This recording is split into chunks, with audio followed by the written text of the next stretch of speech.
Hello, everybody. I am very excited today. I like had one day of planning and like a week full of forgetfulness, but we are here. Welcome, welcome, welcome.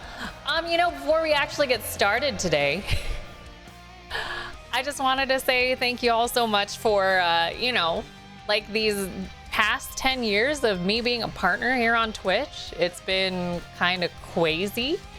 Is it too loud? Is the music too loud? I hope it's not too loud. But no, this is kind of, whoa! That's a lot of subs. What the heckies? Thank you so much, Ray, for the 10? What's that? Taka Quest. Hello. Hi, Taka. Oh, shoot. But no, I feel like I'm gonna eventually like go crazy and tell you guys a bunch of like history and stuff like from this channel and everything like that. But I feel like we're all here for the nitty-gritty stuff. And this music is like way too loud, so maybe I'm gonna try to find something a little bit more like slow. So let's just put a pause on that and let's like bring this in. Yeah. I remembered like I submitted like what's it called, an application for partner twice, right? And then the first one was just like, nah. It's just like, maybe you could do a little bit better. And then, so I did a little bit better. And then eventually, like, what's it called? I was just like, okay, I am more than ready to like try to go for partner again, right? So I was just like, okay. And then I submitted like a second application. And then, when the second application went through, I pretty much like got it back almost like instantaneously. And then that second application was just like, oh no, your partnership has been denied on Twitch. Maybe you could try a little bit harder and then you could reapply again next time. And so I was already distraught. But at the time, I had only just hit 3,000 followers. Back in 2016. I started streaming in 2015. So within pretty much like no. No, I'm lying to you. So I started streaming in 2012 of December. And then I got partnered in, no, it took me 3 years. Sorry, I'm an idiot. So it took me 3 years to get partner. But at the time they were just like, nah, you could do a little bit better. I'm like, okay, some people like try a long time and you just can't get it. And then after that second, like, denied application, I was just like, you know what? It's fine because like we're going crazy. We got like 3,000 people, to follow the channel. And that's great. Like that should be celebrated. And then, a bunch of people started coming in, like a lot of my friends who like helped me get there, a lot of people that I'd like networked with at the time, and like we were all super cool and really, really friendly with everybody. And yeah, like it was like such a good day. And then towards the end, I was just like, oh, okay, like I think it's time for me to like, close out this like 3,000 follower stream. Like how great, that's fantastic. But then suddenly, right when I was about to end, a Twitch staff member came into my channel and they're just like, hey, like congratulations on 3,000 followers. And I was just like, oh, thank you so much. Like it means a lot to me to have like a Twitch staff, representative come in now. And then they were just like, yeah, so I'm actually here about your partnership application. And I was just like, oh, it got denied. And so I can't really do anything about that. I have to wait. There was like a waiting period until you could resubmit an application. I was just like, but it's okay. Third time's a charm. And then they were just like, I took the lock off your cooldown period to resubmit. Why don't you go ahead and try again? And then they're just like, but this time you might get a different email. And that's how I got partnered. I got partnered live on stream on July 16th of 2016. So it was pretty crazy. That's how I got partnered on stream. I got partnered live on stream. I started crying. It was crazy. I was just like, I can't believe all I wanted to do was play my favorite games. And like, what's it called? It was a very emotional moment. And then I streamed for like 5 more hours after that because I was like, oh my God, I got approved and all that stuff. So while I was crying and all that stuff, I submitted my application while crying. Oh God. But no, it was unforgettable. Really, truly. So it's just like, I really loved the Twitch back then, you know, because it like they don't do that kind of stuff anymore. I feel like I feel like what's it called? It's very commercial these days. Thank you so much, Mr. K-Do. But yeah, like it's different these days, and with that difference that came into a lot of things changed for me. Back then, we had like a bunch of people who would come through. Like we always kind of had like around at least 100 people coming into the stream every single day. But then eventually, there came a time when like I was invited to like this big special group, and then everybody was just like, oh yeah, like all the streamers and stuff are like really cool with each other, and like it's a great way to network. And I was just like, oh man, yeah, I'd love to. And then so I go to this meetup and I kind of just slowly find out that people are not who they always appear to be. And so it was kind of just like really shocking that people offline from their like streaming personas. I mean, this isn't like new knowledge to anybody these days, but they're much different than who they are like in person. In person, I remember I was saying like good morning to somebody, like just being myself, you know? Because for me, like who I am on stream is pretty much who I am in real life. So I was just like, oh, hey, good morning. And then he literally just looked at me. He scoffed. And then he was like, yup. And I was just like, what kind of fucking good morning was that? And I was just like, okay, you know what? He might just be really, you know, sleepy and all that shit. But he was like shaving and stuff, so probably not. And I'm trying to make this guy seem pretty cool, but he's pretty much a shithead. But then I started to see that like, as this event went on, he caused drama for like no fucking reason. And then like 3 other streamers were also kind of just like, it was kind of bad. Like there were also people who were just like leeching onto other people's success and stuff. And then I kind of saw, I'm just like, oh man, being a partner is not all that. But then I was so devastated from that experience, I like stopped streaming for pretty much like a few months, actually. I was like, I'm on hiatus. Like this was really like, I can't believe that I worked so hard to get into the big leagues, only to see that the big leagues are filled with a bunch of fucking assholes. And so I called people out. Like I was not afraid to call people out and just be like, so-and-so's kind of shit. It's a terrible situation, but I don't want to be friends with like fake ass losers, basically. And that eventually led to what's it called? A lower, what do you call it? A lower audience pool for me because I called some assholes out. And I was just like, wow, if you guys are like gonna continue to be fooled by like some assholes and idiots who are fake as fuck to you and just tell you what you want to hear, then fine. fuck off.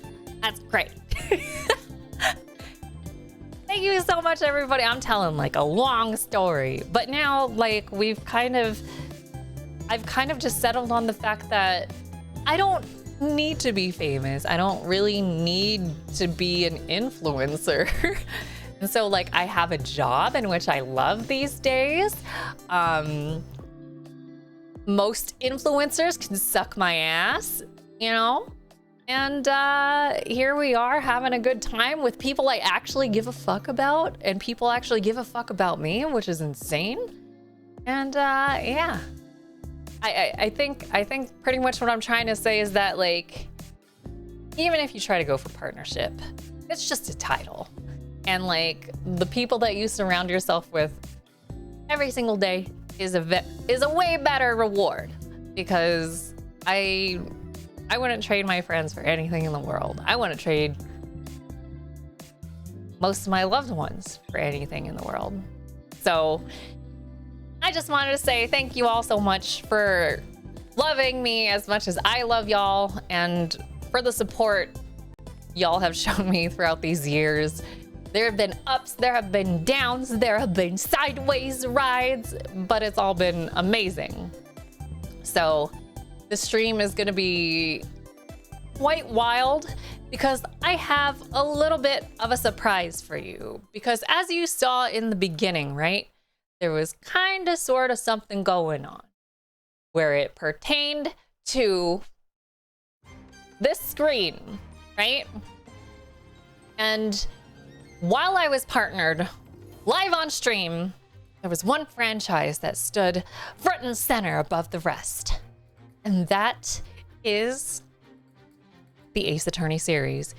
I remember, I think it was like, we were playing Trials and Tribulations. We were in the middle of Trials and Tribulations, and that we were going fucking crazy. We were voice acting our fucking heart out.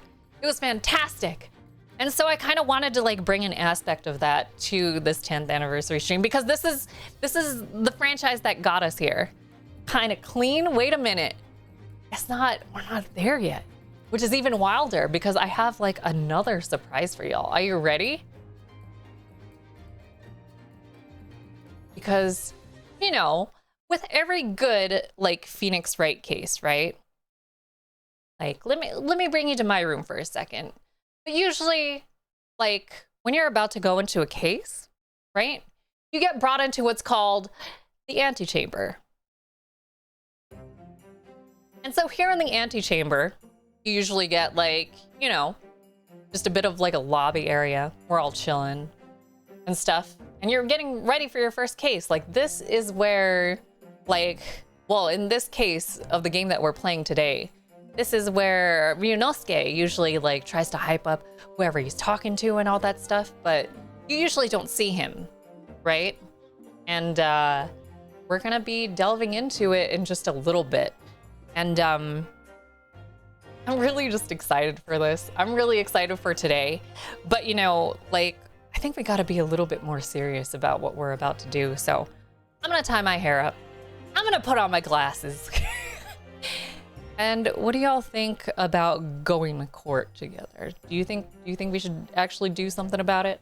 I feel like now might be the time, but you know, before we do, let me like tinker with a few things just to check where we're at with stuff. And I think we're good. All right. So I hope this doesn't blow out your ears. I think that's gonna be something I'd be primarily concerned of, but I'm really excited.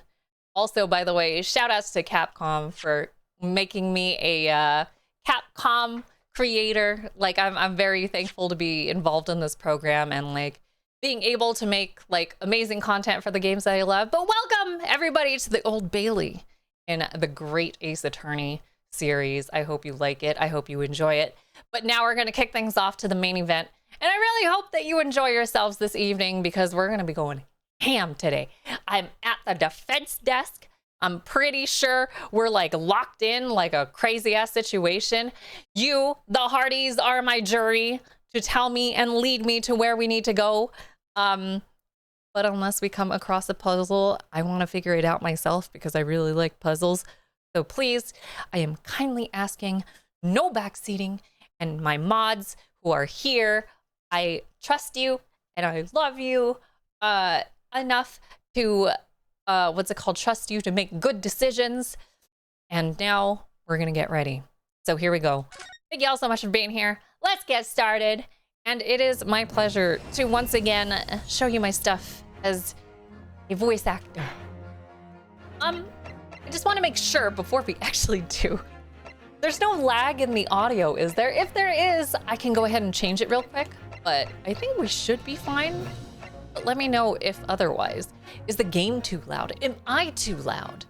Can the game be like no lag? Awesome. Sounds good. All right. Seems fine. You're fine.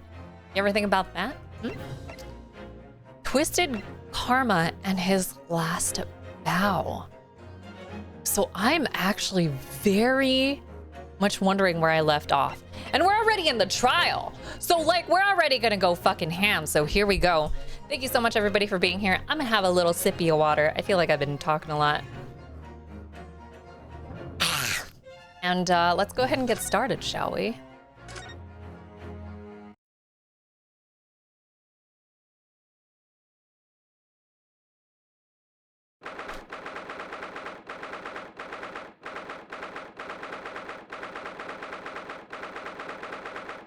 The 2nd of November, 12:33 p.m. The Old Bailey, defendant's antechamber.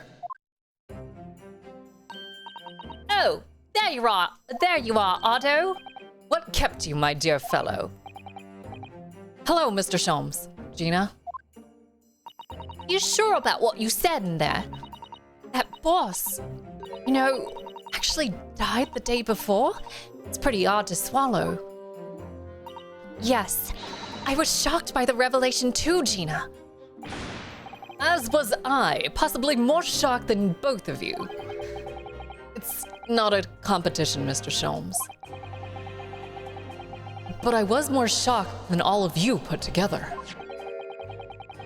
This is the autopsy report in question, is it not? Yes, it's strange that there's no time of death noted. I suppose there's a simple explanation, or perhaps it was a deliberate omission.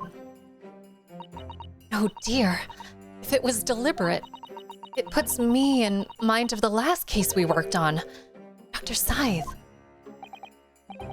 I know. Anyway, it seems that on the day before Lord Van Zykes discovered his body, Inspector Gregson was investigating the Red-Headed League, so perhaps something happened with them. Come to think of it. You had trouble with those leakmen too, didn't you, Mr. Sholmes? You were taken in by their trick. No. Naturally, I wasn't taken in, as you put it. My sleuthhound interest was merely piqued slightly by the rare scent of a weekly £4 income. And that scent masked the underlying scent of deception, I suppose. The two criminals in question are the pair that we saw being arrested yesterday, aren't they? Mr. Sholmes is sweet, I mean. That's right, Suze. And it was me what took him in. Thanks to a tip by a good law-abiding citizen. Indeed. Yours truly. So, it's going to be that pair in the witness stand next, isn't it? Something doesn't quite make sense to me, though.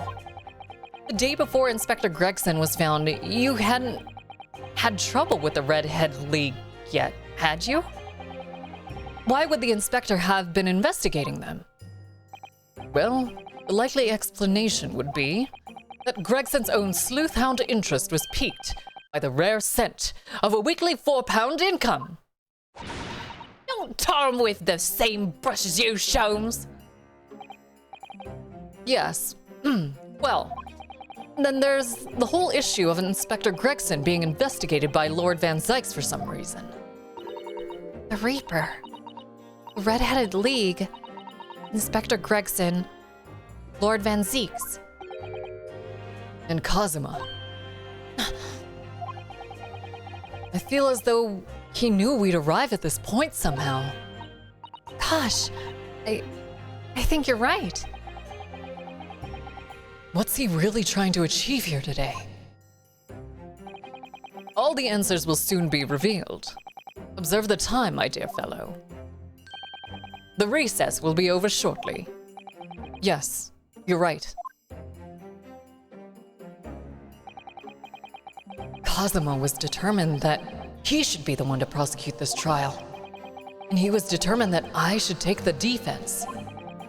Just what is it that he's hoping to make me see, I wonder? I get the feeling we're a long way from the end of this trial yet.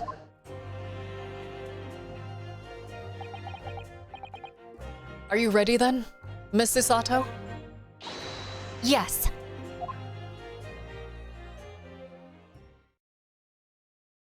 Oh, so nervous.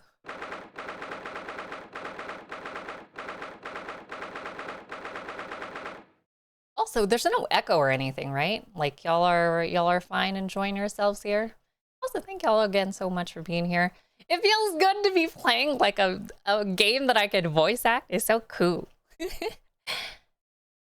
2nd of November, 1 p.m. The Old Bailey courtroom.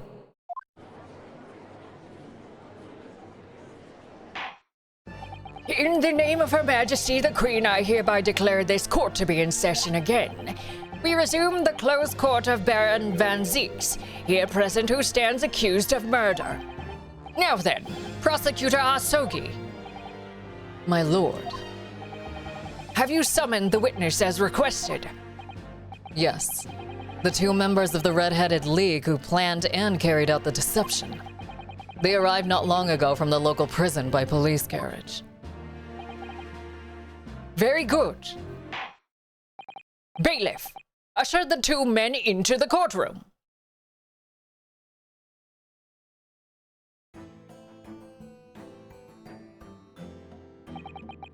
These 2 men are currently being held by the police on the suspicion of attempted extortion.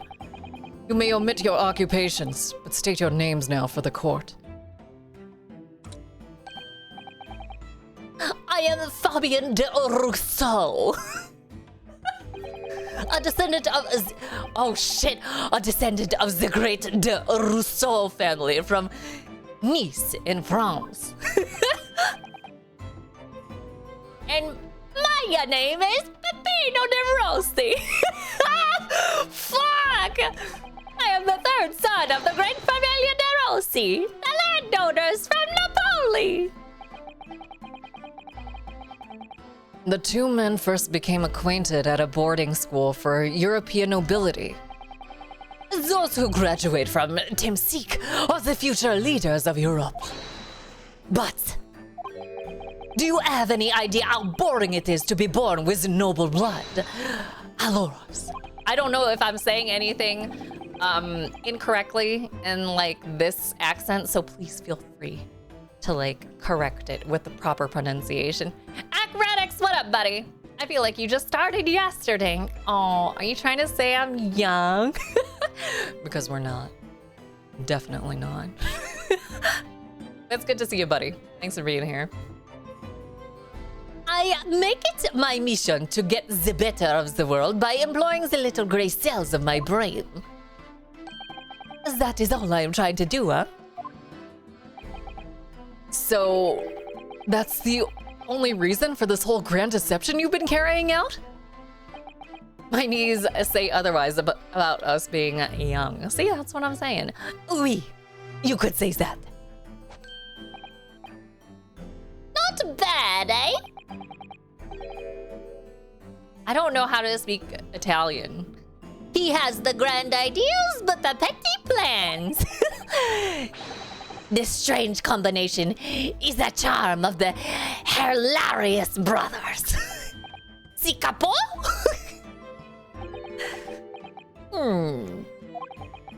Listen to me, Peppino. I have 2 things to say about you. Eh? Che? Are you about to tell me your grandi anecdotes? Eviva! Firstly, I want you to stop calling me this capo. And secondly, we are not the hilarious brothers. This is serious business. Chabelo, there it is! The Capo's Trumpa card! The furrowed brow! It is deep, Capo? The furrow and the meaning of your words? The court has been led to believe that under the banner of the Red-Headed League, you have conspired to swindle money from unsuspecting members of the public. Is this true? Oui, c'est ça? And what exactly was the nature of this deception by which you plan to defraud? Alors, I will explain. No, Capo! Leave it to me! As you see, we both have the vivid red hair, no? At school, we were teased for this without pity. The Capo here, he was many times behind the schoolhouse, crying like the Trevi Fountain. Those dogs! One day the world will respect us redheads. Every night he would bury his head in his pillow. C'est bien, Peppino. Enough. I will explain the rest. The first step was the newspaper advertisement. About 1 week before the plan was put into operation, we listed the same notice in every paper in London.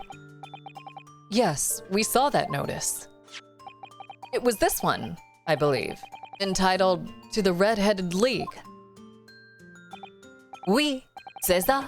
I am honored that you have seen it. It states that the only condition for joining the league is having flame-colored hair. And that if you satisfy the interview panel and are admitted into the league, you could receive a weekly income of £4. On the date specified, red-headed hopefuls gathered in droves at a park specified in the advertisement.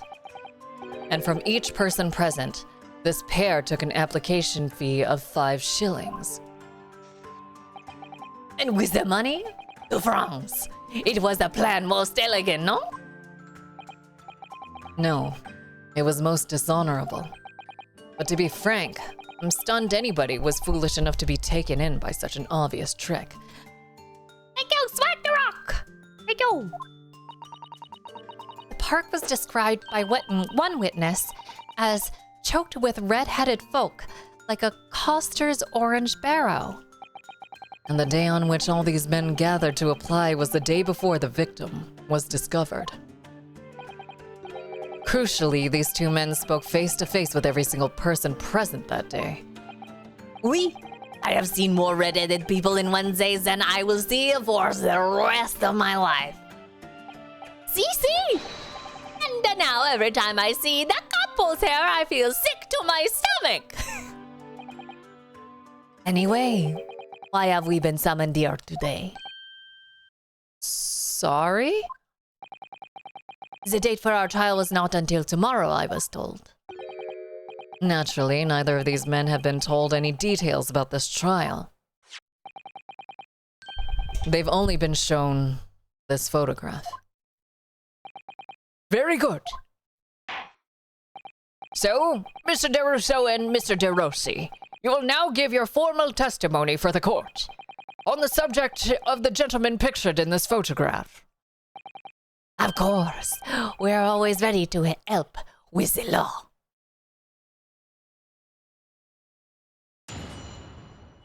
God, it's like riding a bike, I swear. Ugh. I really like the small one. He's so funny and Italian.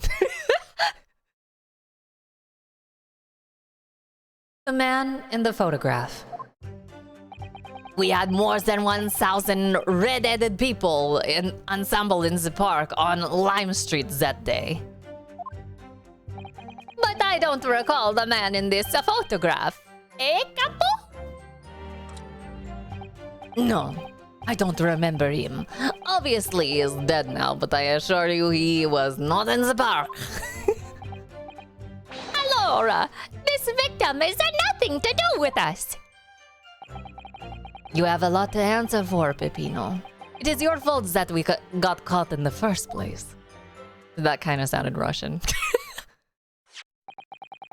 You've given sworn testimony that this man in the photograph was not present.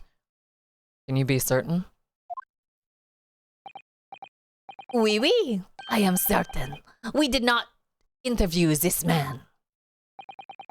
Nobody looking like this came to the park. This I can promise. It must be noted that you have been arrested for a grand deception, however. Accordingly, this court has little confidence in your assurances. Uffa, with this attitude, we get to nowhere, huh? He's really, sulking now. This confidential document was obtained directly from Scotland Yard. It records an entry from the inspector's private diary dated the day before the incident. It reads, Lime Street, Red-Headed League, undercover. Ah, I have the answer. Maybe there was another similar event in the park on the day in question, eh? That is ridiculous. There's no question that Inspector Gregson was investigating the Red-Headed League. Which means it's quite possible that that's when he was killed. Very well, the defense may proceed with the cross-examination now. Yes, my lord.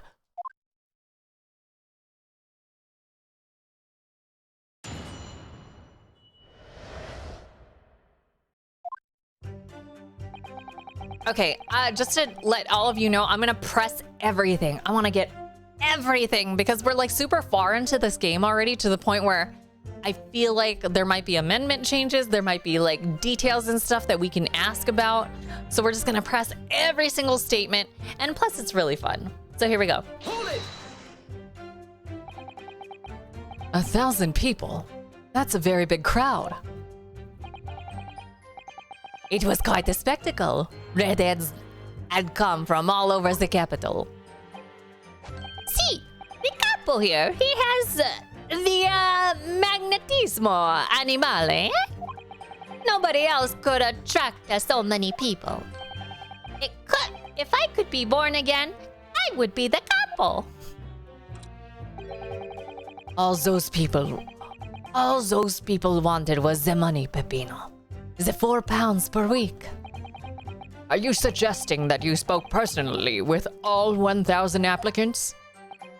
Oui, oui, that we did, because every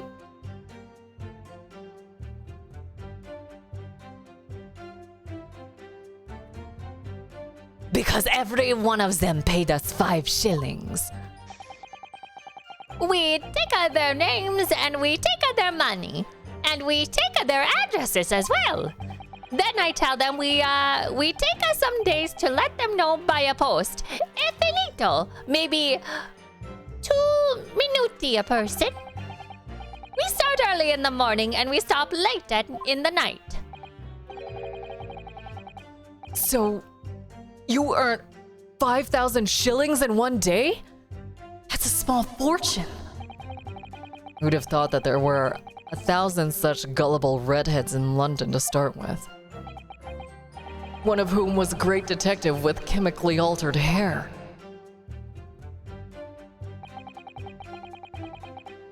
Hold it! He doesn't look at all familiar. Hold on really quick. I just realized something.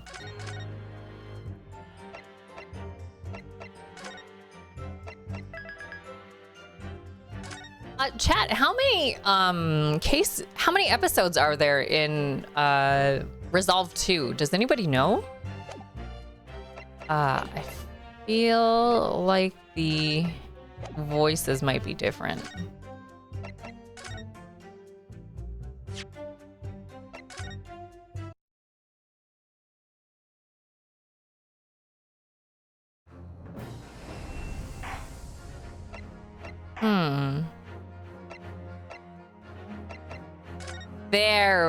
That's the issue. Okay. I knew something was wrong. I was just like, why is he speaking English?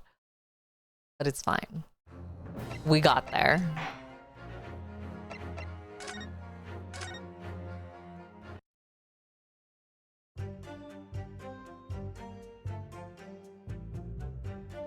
He doesn't look at all familiar? No, I don't think so. This is a wig, eh? He was trying to trick us. I do not like people who are trying to trick the other people. Says the con artist. 5 cases? Oof. Wait, so we can probably finish in like 2 weeks if we really tried hard. If between them they interviewed 1,000 people with red hair, it would be unreasonable to expect them to remember every face. No, signore. I may be a small, but my memory is very large. I never forget a thing. In my opinion, I do not think this man was in the park. But he's not going to give the court a definite, it seems. Eh, Capo? You didn't see a man like this, huh?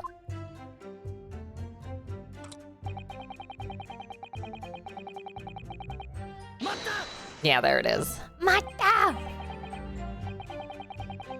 But according to what you've said, you spoke with 1,000 or more people that day.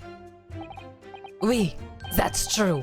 My eyes were burning by the end of the day. Surely then you can't actually remember every single face. How are you so certain that this particular man wasn't present? Normally, the red hair is very distinctive, eh? But not when you have 1,000 redheads crowding around. Then it is just an eyesore.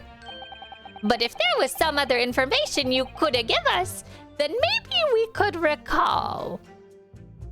I feel like that's a statement. That is not the line, Peppino. Remember, we do not remember him. We are sure of that fact, huh? If there was a man with a red hairpiece, but his mustache did not match the color, then I do not think I would have forgotten him. Cosima said that these two have only been shown that photograph and that they'd been told nothing else at all. What if I fed them just one other detail about the victim? For example, His fish and chips are pretty distinctive. So, I actually do want to give you all the situation. So, unfortunately, our homie, one of my favorite characters actually in this whole entire game, was killed. And it was, oh no, he's not. It was Tobias Gregson, the Scotland Yard inspector that we met this guy in the first game. But now he's murdered. He like dead. Like he's for real dead. And for some reason he had infinite fish and chips, and that made me so fucking jealous. But not enough to murder the guy. So it's kind of strange. And then for further context, we thought this motherfucker was dead. We thought he was dead. We thought he was gone forever. He died in the first game, but now he's back in the second game being like, fuck the defense. I'm all offense on the prosecution. So he's a prosecutor now in the courts. So it's crazy. And the person that we're defending just happens to be Mr. Barrick Van Zeeks. This racist asshole. For some reason, we're deciding to defend this guy. And now we're in the midst of it. It's crazy because we fought this guy in so many trials and we kicked his sorry behind a lot of the time. But now we're defending him. And that's crazy. And this guy, Male Strongheart. There's some crazy ass shit. He was the one that kind of just like allowed us to, what do you call it? To do cases and stuff. They're just like, oh yes, you're from Japan. And what's it called? I'll let you go ahead and practice law in our country. So that there's like a pretty good exchange, essentially. Or what do you call it? Tactics and stuff. And we could share all of it. And it'll be pretty good. And it'd be pretty great. So I think that's everything I needed to say right now that's relevant to the situation. Gina Lestrade also was the assistant of Tobias Gregson. She was just a street urchin, but she turned her life around and she's crazy good. Cool. I fucking love this game. I was just like, dude, I'm gonna be so lost when we actually jump back into this, but I feel like I hung on to a lot of the information pretty well. Looks like I have the memory of an elephant, but not all the time. Here we go. I can certainly appreciate just knowing that the man had red hair. Knowing the man had red hair wouldn't help you remember in this situation. But what if I told you the man was always munching on a packet of fish and chips? Do you remember a man who was eating incessantly? Not really. I was looking at the heads of the applicants. I wouldn't have noticed the fish and chips any more than the caviar and smoked salmon. Or a spaghetti. Me, I love the spaghetti. Really? I had no idea. Tell them again what you said before, Peppino. Si, capo, si. I say it again and again. Nope, I want to go back. We're gonna press this. Chaz, thank you so much. Also, I actually have merch that's available. It's a little bit pricey, but Uwu Market wanted to do a collab with us, and all of that stuff is available for your purchase. I may not necessarily like see when y'all make the purchase and stuff like that. And if you don't want me to know, that's fine. But if you do want me to know, I would not mind taking some time to be like, thank you for buying this, this, and that. I appreciate it. Because it's crazy. I can't believe that a lot of you are taking the time to support your girl through a variety of ways, whether you're here watching, whether you're subbing, whether you're catching this VOD right now, or you're like, what's it called? Just chilling here, lurking even too. Shout outs to the lurkers. And then there's also this, which I didn't think I was like popular enough to like be approached to make like custom collab merch, but here we are. Chilling, checking out the merchandise. Yeah, let's get it going some more. That's true. Oh wait, no, we kind of. Let's see. I think there was.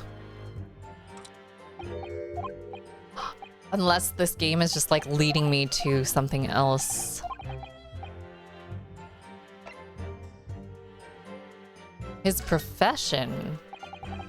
I can certainly appreciate that just knowing the man had red hair wouldn't help you remember in this situation. But what if I told you the man in the red hair piece was actually a detective? The man in the photograph? A detective? Yes. It would appear he found your notice in the paper suspicious and decided to investigate incognito. Sorry, but this changes nothing.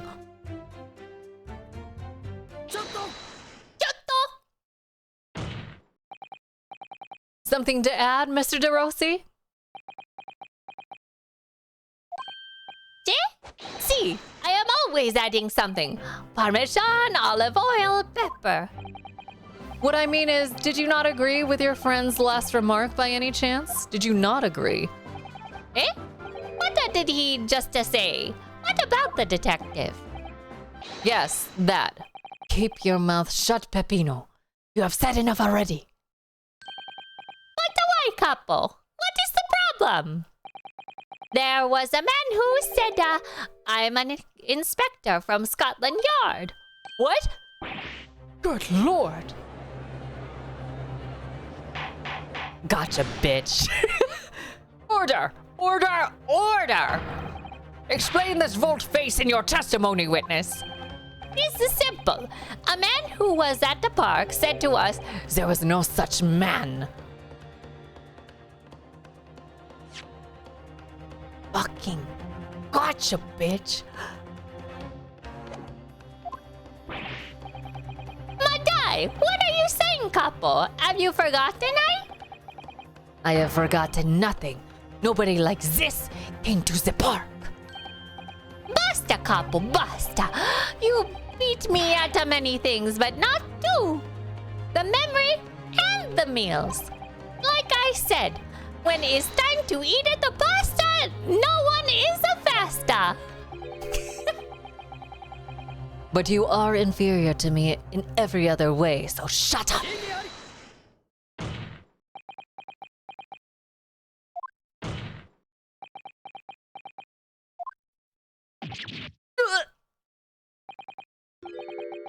Drop Tard, the damage is done. Indeed it is, sir. Oui, there was a man who came to the park, and he said he was an inspector from Scotland Yard. However, he looked nothing like the man in the photograph. He was someone else. How can you be so sure? Because, to start with, his face was completely different. See, it's true, it's true. The man who came was a younger. His face was a clean shaven, his eyes were a sadder, his chin was a thinner. No resemblance whatsoever, then. Anyway, I was not going to be fooled. I took the obvious precaution and said to him, if you are really a detective, then show us the proof. See, the couple here, he doesn't take a no nonsense, eh? But he was well prepared. He said he had identification. Identification? You mean official police inspector's identification? That is most unconvincing.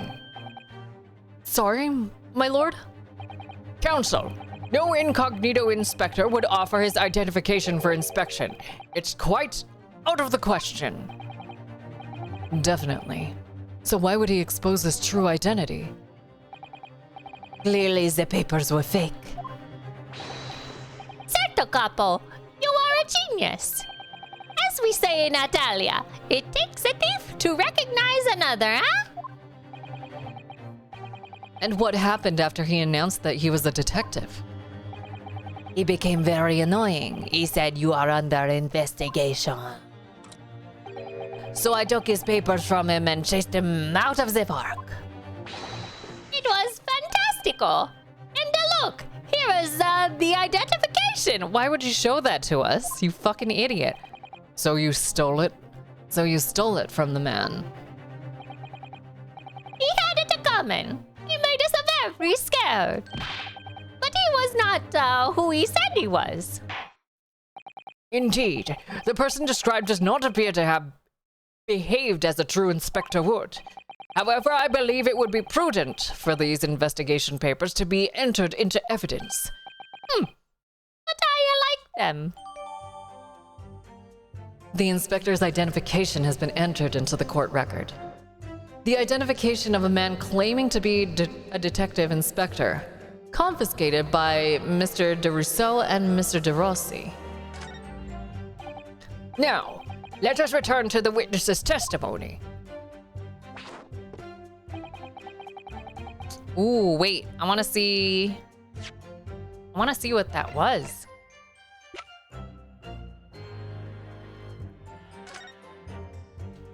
Can we open? Well, I suppose we should see what this inspector's identification looks like.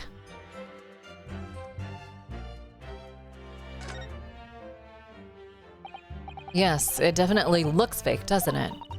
Out of interest, what name is given? Probably just something plucked out of the air. It's Tobias Gregson. Wait, what? This Scotland Yard insignia looks genuine to me. But how? The department and identification number details are all correct as well. Since when have you known those? Do you mean to say... I know it seems incredible, but yes. I think this is a genuine identification book issued by Scotland Yard. But that's unbelievable. This is the real thing after all? The details of the inspector's identification have been updated in the court record. Inspector Gregson's police identification. It's the official warrant card issued to him by Scotland Yard.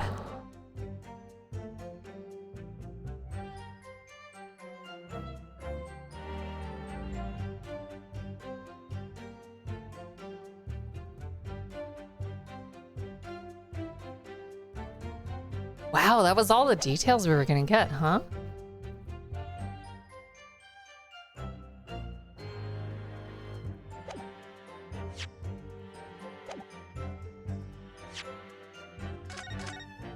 Also, we save scum like a motherfucker in this game, so if you don't like that, I'm very sorry. Whoa, happy partnerversary. Thank you so much for the prime jar. Thank you so much for the 17 months. Thank you, thank you. I do the same. Yeah, dude. Save scumming in this game is like crazy good. He was not in Zip Park. Okay, let's see. But we only have your word for that. See, but what else can we do, huh? True. Oofa, we are not having a much of fun these days. First we are arrested, then we are shown the horrible picture of a dead man, and now you question every single thing we say.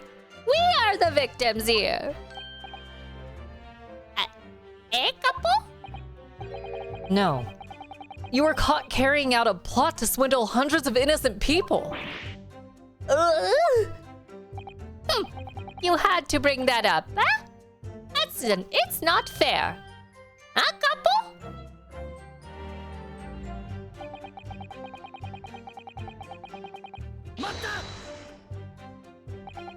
What do you mean by that?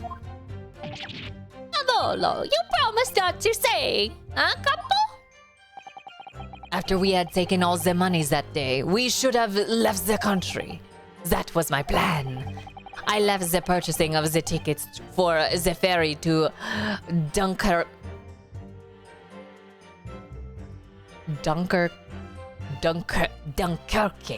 to my companion here. But he bought them for the wrong day. Oops. See, but is an easy mistake to make, huh? The first? The 31st? Oof! I have no sympathy for you. We were an all day late because of the boat, because of your stupidity. And it's only because of this that the so-called great red-headed detective caught us. Wait, what? Couple, you know what I think? This is the work of God. It's a holy punishment, eh? Peppino, for the last time, this is not only punishment. This is only your fault. Ah! Don't blame God for your unholy mistakes. You are making me sick with this anger. Maybe I make a mistake. But when it's time to eat the pasta, no one eats the pasta. And I've seen the evidence. They haven't told us much that we didn't already know. What do you think, Mr. Naruhodo? Well, if it was in the inspector's diary, it seems likely that he must have gone to Lime Street that day. And yet these two claim that they didn't see him. I have to say, you don't appear to be telling lies. Well, they are experts in deception, don't forget. Sounding plausible is their specialty. They may be lying simply to avoid being implicated in this case as well. Surely if they were experts in deception, they wouldn't have been caught. Well, yes, you do have a point there. It seems to me like we need more information. Definitely. I'm gonna actually press that one thing one more time. Was it this one?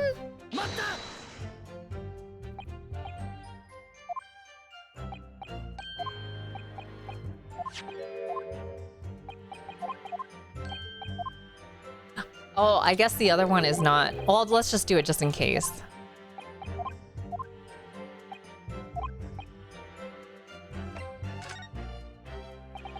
I can certainly appreciate that just knowing the man had red hair wouldn't help you remember in this situation. But what if I told you the man's name was Gregson? The man in the photograph is a Monsieur Gregson? Yes. Names, they are boring. I did not listen to any of them. Oh, It was not a real interview, huh? It was just for show. Why would I remember the names? that's right. This changes nothing. The man in the photograph was not there, as we have already said. I see. It seems there's little to be gained from pursuing this point any further. Tell them again what you said before, Peppino. Si, capo, si. I say it again and again.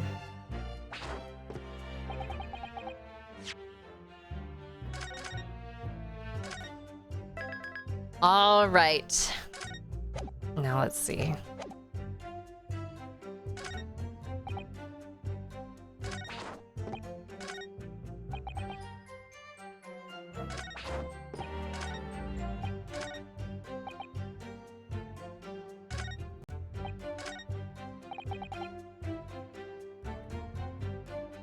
But now you do, right? So,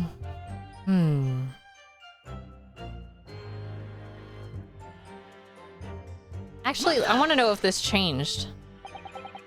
He doesn't look at all familiar? No, I don't think so. This is, oh, okay.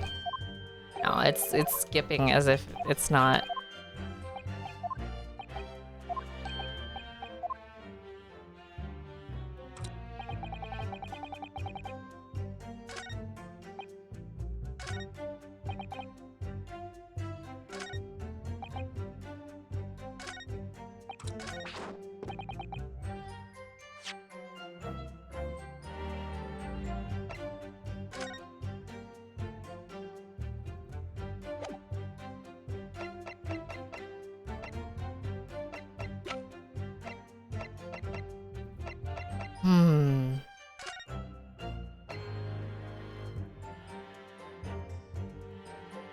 Right.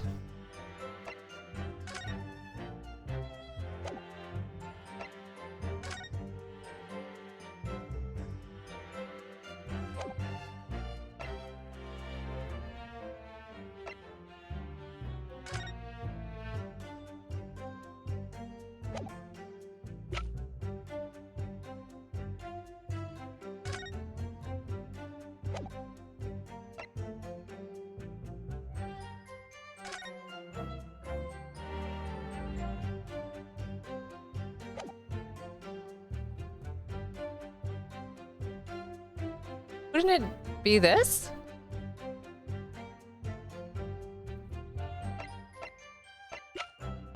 I don't think there's anything else at this point. Murder weapon, probably best to avoid handling it. Letter of introduction.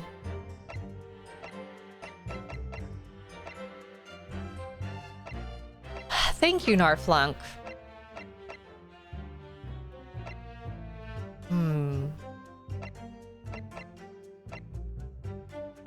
Fresno Street. Wait, where was this held? Large park on Lime Street. Okay, so it's not Fresno.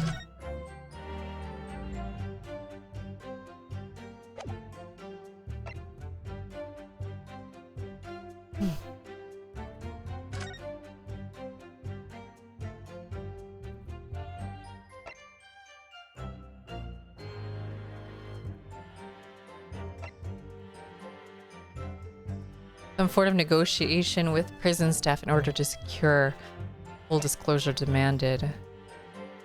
Daily Vigil is relieved of his post. Daily Vigil.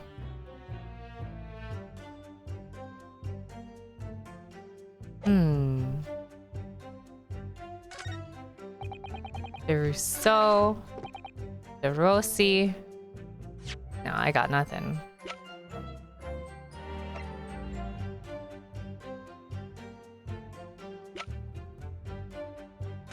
Damn, this is hard. Also, just in case y'all know, it might take me a while to like actually learn stuff. But I I really just ask that you be patient with me. I know it's like infuriating to be like, oh, I know what it is. Why can't she see it? But just let me go at my pace, please. I want to have fun figuring it out too, you know?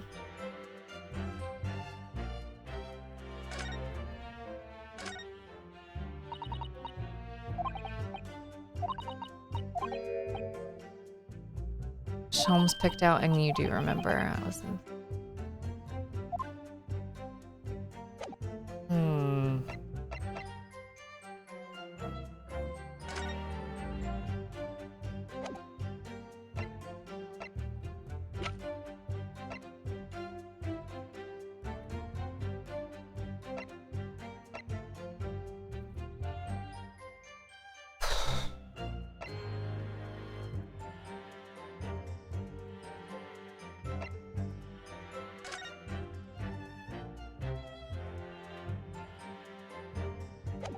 Wait.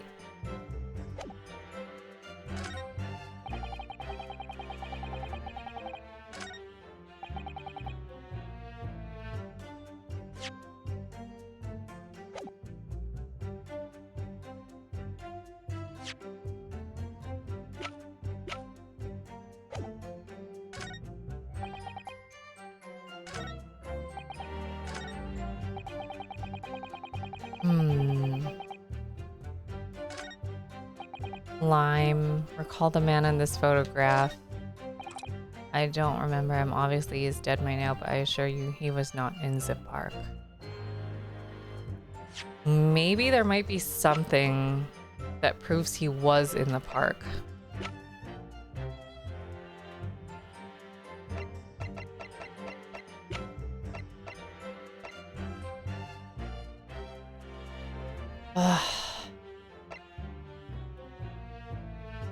Barclay Prison.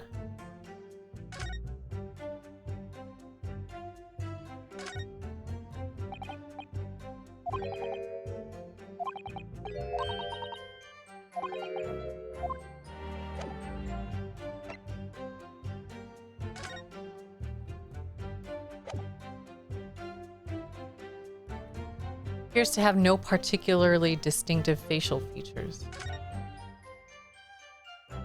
Okay, look at this guy, right? But then...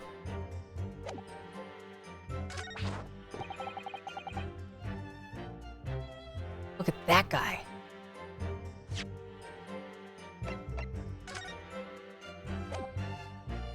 Nope, there's no resemblance. I don't know what I was thinking.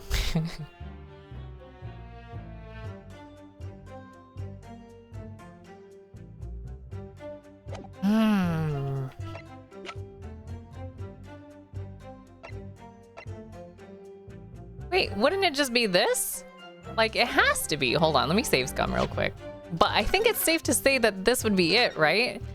Because it does have to do with you. Like, maybe it's just I'm thinking way too much. Like, sometimes I think way too much. So it could just be this. Oh, of course it fucking was. I wonder if I could ask you to examine this identification book very closely. Miss Lestrade? Why Miss Lestrade? What is your intention here, Counsel? Is this really a fake, or is it genuine? That's the question. We can't answer ourselves. Don't be ridiculous. No Scotland Yard detective would allow his or her identification to be stolen. That is the boss's! No question about it! It can't be. As I suspected. Ooh, the plot thickens, motherfucker. The undercover detective who attended the Red-Headed League's enrollment on the day in question was the real Inspector Gregson, carrying out an incognito investigation. Let's go! Order! Order! If the boss had his identification stolen, he would have reported it straight away. I mean, he was always on me about it. You lose something, report it at once, he'd say. Could it be then that the inspector was physically unable to report it? Physically. Huh? What are you saying? Unable to... You're not suggesting... Yes, it's quite possible that he was killed before he had a chance to report his identification stolen. No. Order! Order! Order! The defense posits that the victim was killed the day before his body was discovered at a different location. Gonna eat some fish and chips in honor of Gregson this weekend? Me too! Do you two have anything to say about that? I know nothing. I done nothing. Pull yourself together, Peppino. Mon Dieu, you can have a little more like a master criminal than that, no? Now I wish I had a return to Italia.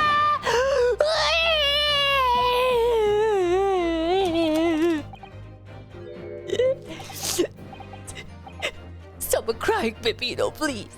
Otherwise, I...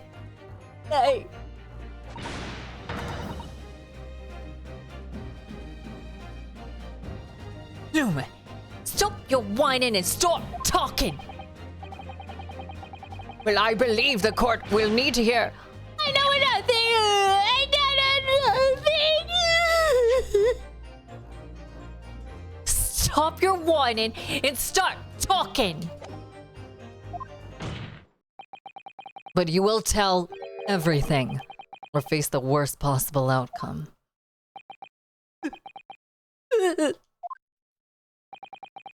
You will dry your eyes and testify again. About these identification papers and the precise circumstances under which you came by them. For crying out loud.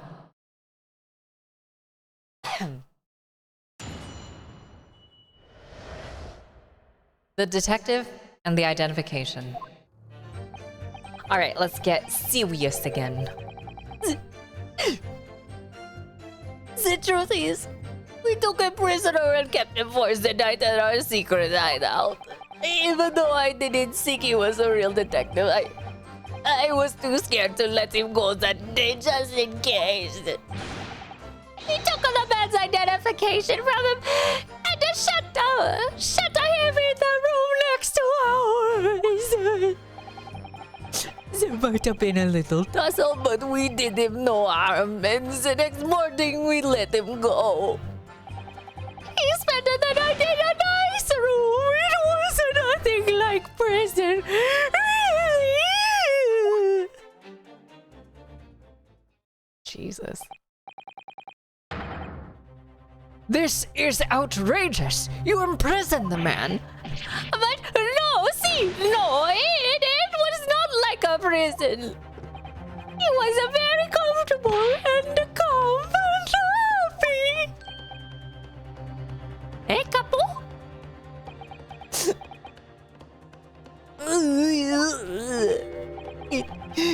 It was never part of my plan. I swear it. Oofa, so you think it was my fault, huh? Just because I got the date of the ferry wrong by one little day. I do not think it was your fault, Peppino. I know it. No. Per favore, capo. It's not fair. You shall have plenty of time for squabbling back at the prison, gentlemen. Ugh, I don't believe this. How could he have been a real detective? Counsel for the defense, proceed with a cross-examination. So on the day before the incident, Gregson spent the night confined in this pair's hideout.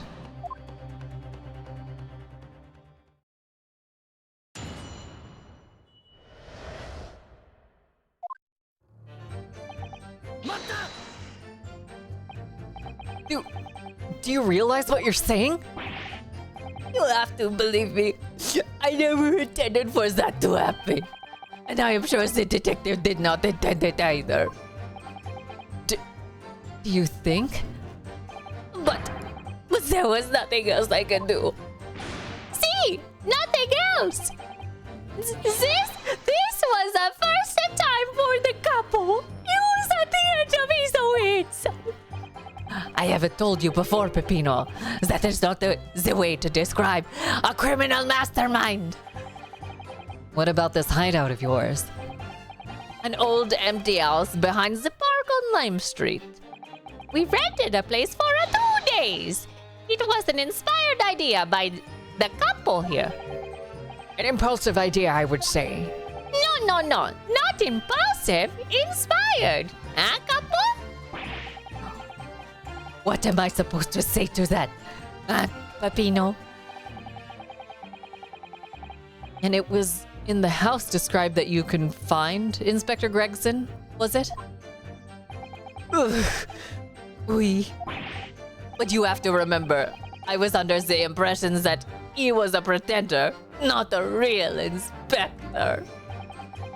That doesn't quite add up, though. If you didn't think that the man was a real inspector, there would have been no reason to take him prisoner, would there? No, you are right. But we couldn't be completely certain.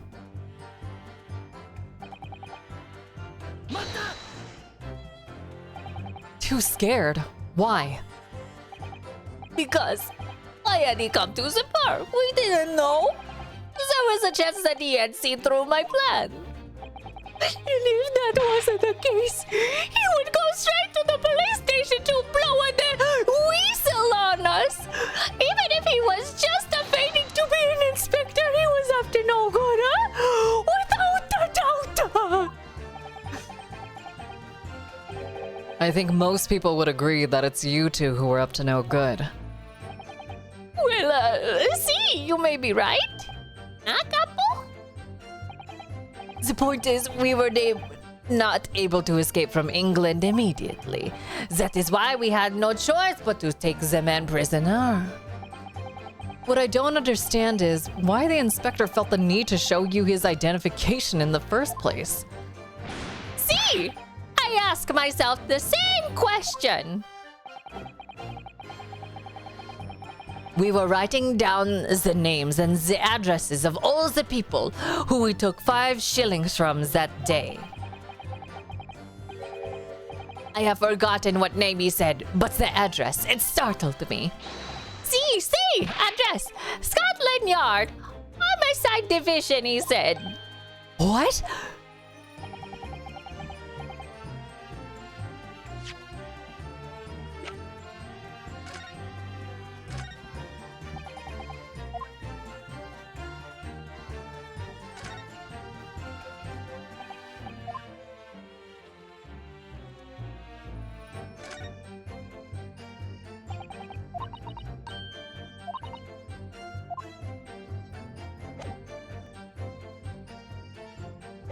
Okay. He probably didn't like your face, Peppino. Anyway, I was not rude. I just politely asked him why he had said it. And that's when he started to say he was an inspector. Not long afterwards, he took out his identification. What was Inspector Gregson playing at? Tell the court what happened next. You took him back to your hideout, you say? See, we did.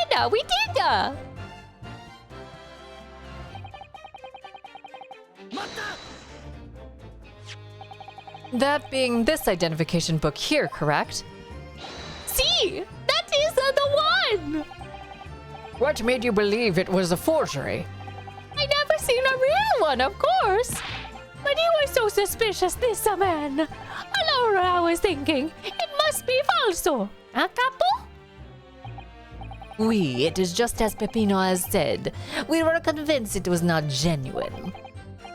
And so together, the hilarious brothers, we took the man captive. Are they supposed to be like Mario and Luigi? I'm kind of like realizing that now.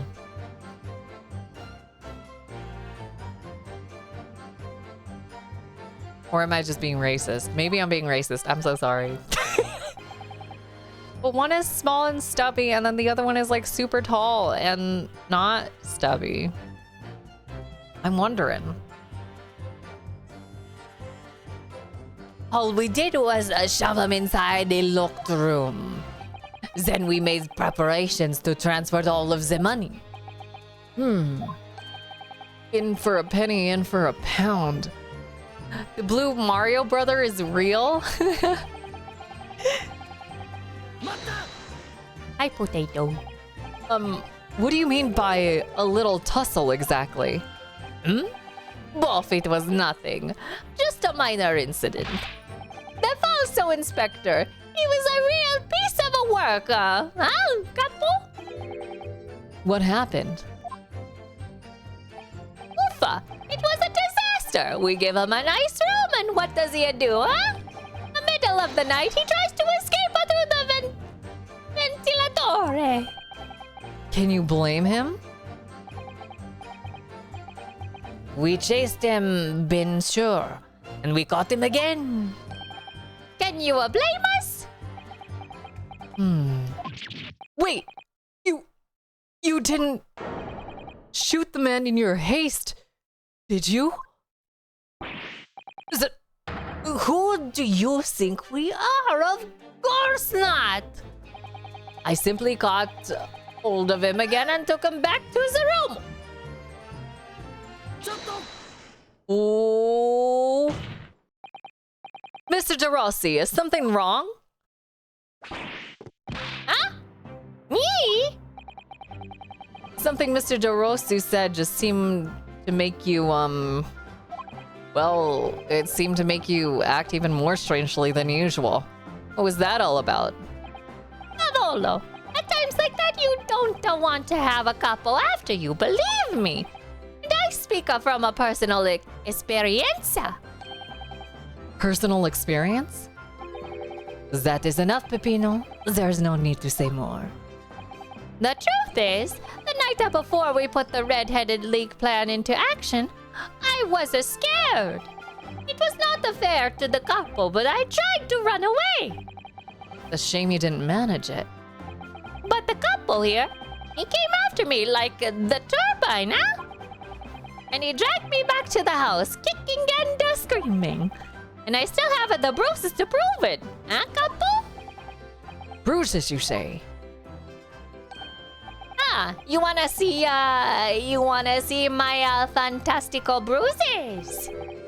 That's enough now, Peppino. No one wants to look at any part of you. What to do, huh? I show you, or I don't. I show you, or I don't. And while this debate of whether he shows us or he not shows us, I'm gonna take my first break of the evening. Speaking of which, there is something different that I've done for the BRB screen, and I will see all of you back here with even more of the great Ace Attorney in just a bit. Thank you so much for being here. I'm gonna run an ad for like a minute or so, but I will see all of you back here very soon. Thank you all so much for being here. I will see you in just a bit.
All right, and welcome back, everybody. Thank you so much for waiting. Are we ready to get back into it? Yeah.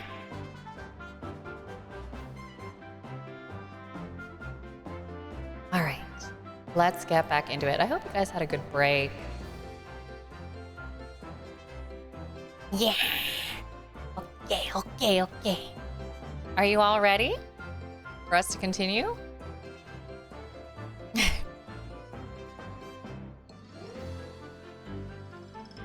Seems like we got a lot to go. Okay, ready? Okay. What to do? I show you, or I don't. I show you, or I don't. You do now. Laura, if everybody wants to see it, then I do it. Echo, you see? It's still very visible, huh? That red ring around your neck. You got that when you were dragged back to the house? See, the couple sometimes he is very rough, huh? I said that's enough. Pepino's neck has nothing to do with what we are talking about here. You have my word. Yes. What is your opinion, Council? About this red ring around Mr. DeRossi's neck? I wonder, does it matter?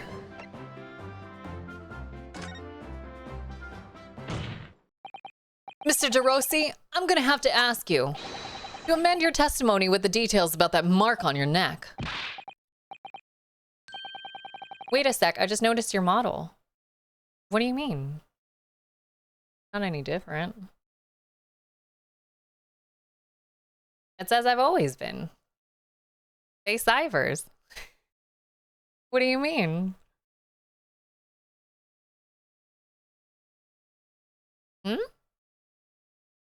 It's me. The whole time. Like, don't y'all remember how we would hang out in my kitchen? Huh? Don't you all remember how said, don't you all remember how we all hung out together?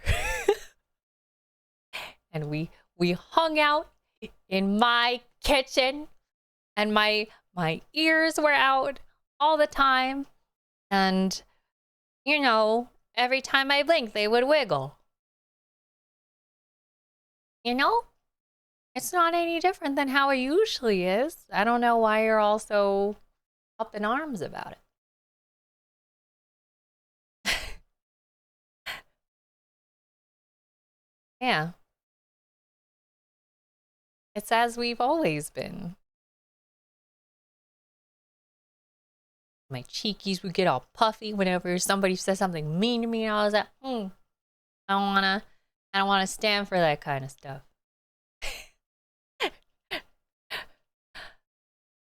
Or is it more or less that some of you just remember me as the succubus chef who had good times with everybody? So for anyone who's confused about why I look extremely different, this was originally the first form that I took. And we named her a really stupid thing, Favy Flav. And then I decided that was fucking stupid. Why did I decide to go with a stupid ass name like that? And so we changed it to Face Ivers. And we continued on as a chef, succubus chef, until very recently things had changed. Because I don't necessarily feel like this is the kind of like sort of vibe that I give off anymore these days. I desperately feel like I'm much older, probably not wiser, but nonetheless, I hope this is kind of like a weird nostalgia bomb for some of you. But yeah, we'll just continue to see like who comes by, who notices it. I think that's part of the fun. So we'll just do that. I want to switch back to my no. Oh yeah, we had that hair. Wait. Me kitty. Me Miko.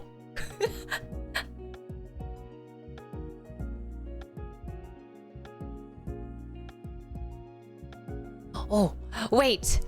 I have something. I have something. I have something. I have something. Wait.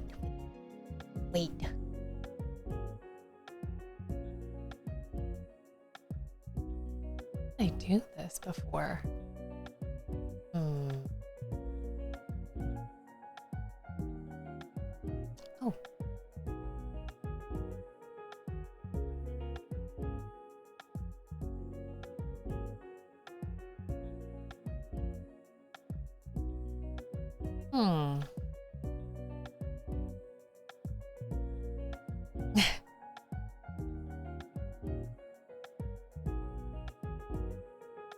Hi, Daku. How are you?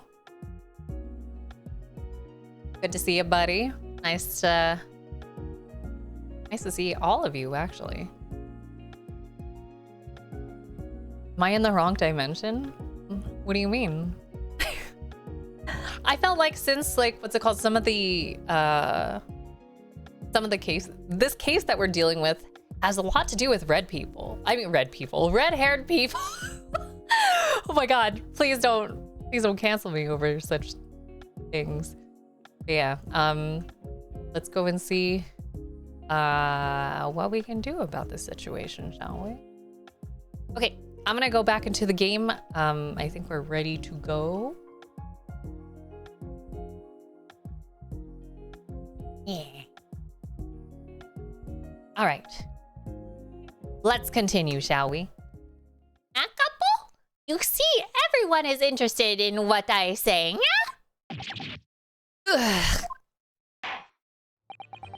Very well, you will amend your testimony as requested, Mr. DeRossi. See, if you really want to know.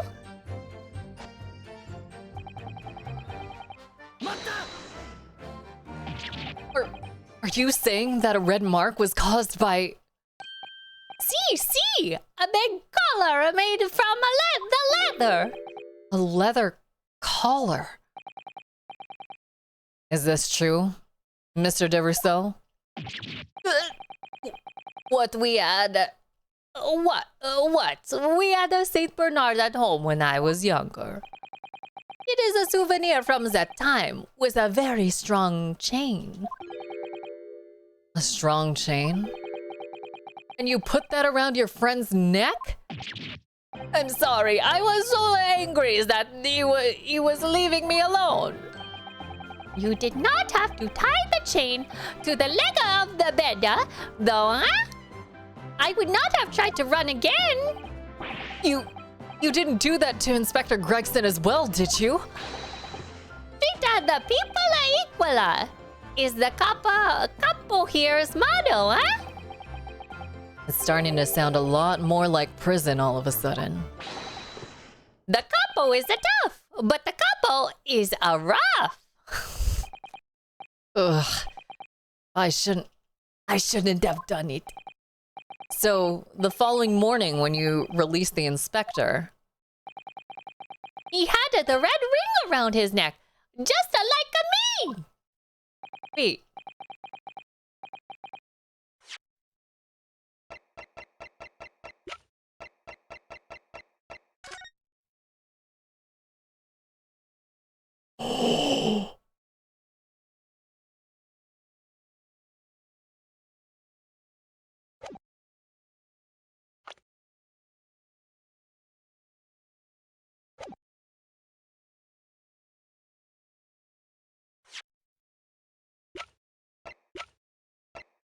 Wait, no.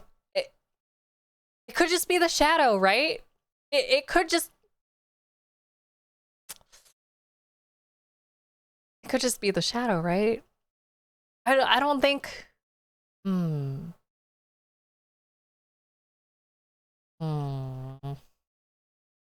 I don't know. It could just be the shadow, right?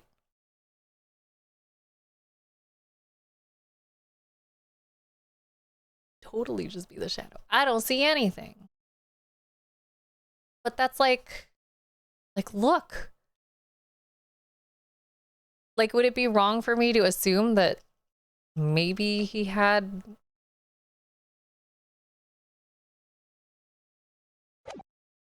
Well, we'll see.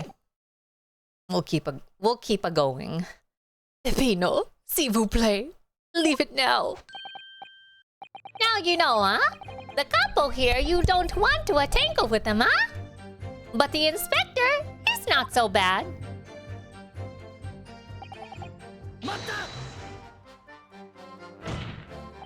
You took away the man's freedom. However comfortable you make it sound, you were still holding him prisoner. If you say that, then I say this. There is something that takes away our freedom too. The lack of money. So we are prisoners as well, huh? All of us. Huh? No money, no freedom. This is the truth. It makes me mad. And it makes me sad. What can we do? Well... If you feel so disenfranchised to take money to court.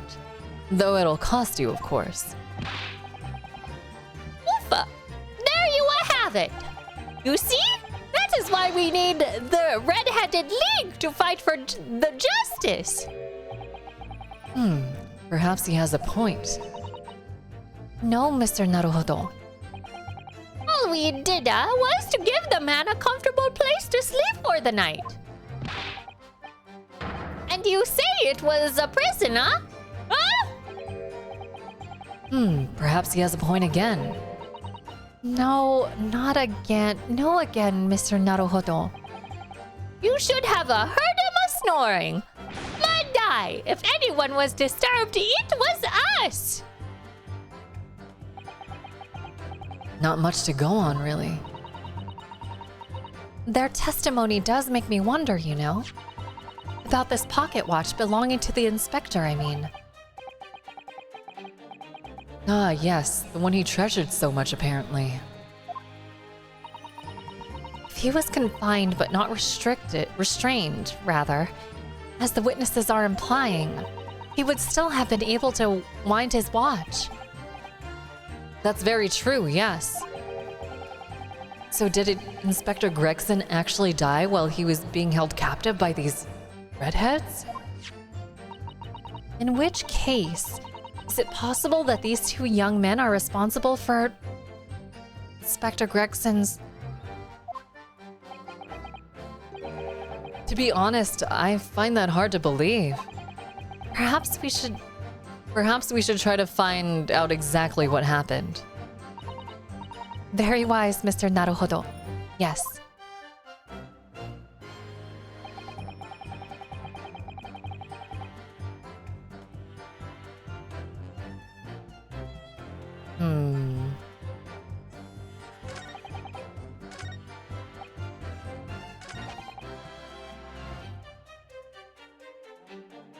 Wait a minute.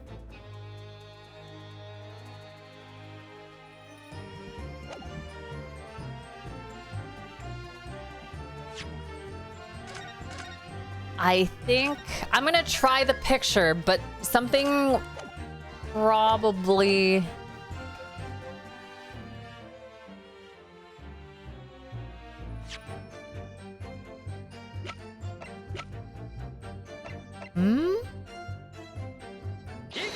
Oh shit! I was right!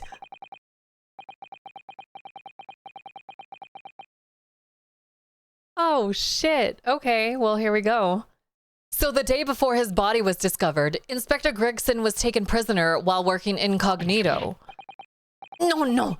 It was not like that. It was hardly a prison. It was an invitation to stay. It was only. However you describe it, there's one glaring inconsistency that remains. What inconsistency is this, Council? I would ask the court to look closely at this photograph of the victim, Inspector Gregson. You will see there is no red ring visible around his neck. Okay, so it really was just a shadow. But that makes no sense. It was me who took the collar off the man in the morning. And I saw the red bruises on his neck just like I have. Given that the mark is still clearly visible on this witness's neck, we'd expect to see bruising on the victim, who was put in the collar more recently than Mr. DeRossi. Indeed, that is most peculiar. But what do we tell you, huh? Huh? We say this from the beginning many times. Oui, Pepino is right. The man is the photograph. He is somewhat different to the man we encountered that night. Order! Order! It would appear then that on the day before the incident, the man who visited the park on Lime Street posing as an incognito inspector was not Inspector Gregson at all. If that's all true, however, how do you explain the inspector's identification?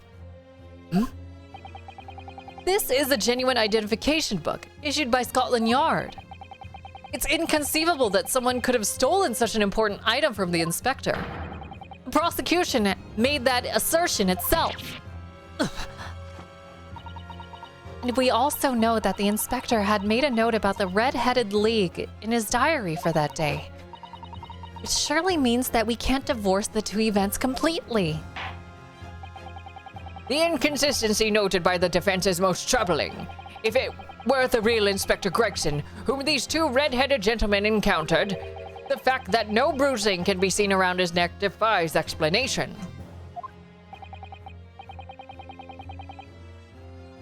But equally, if they encountered an imposter, how did that person come to be in possession of the real inspector's identification? Does the defense have some plausible explanation, Counsel? The whole thing defies explanation. It is for precisely these occasions that we keep meticulous notes in the court record, Mr. Naruhodo. Because those are the facts, and the facts cannot lie. No, the facts can't lie. Even when they point to something so incredible, it's almost unbelievable. Well, my lord, the true identity of the person who turned up in the park for the Red-Haired League's enrollment is revealed by information in the court record, I believe. Good gracious! Very tantalizing, Mr. Naruhodo. So why don't you help us see whatever truth it is that you've apparently seen? Who exactly was this inspector that appeared before Mr. DeRusso and Mr. DeRossi?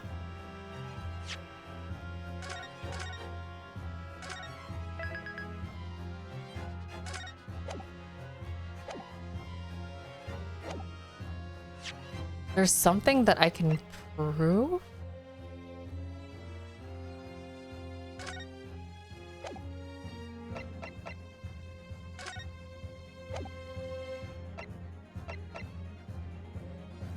Wait, what? Who exactly was this inspector that appeared before? Who?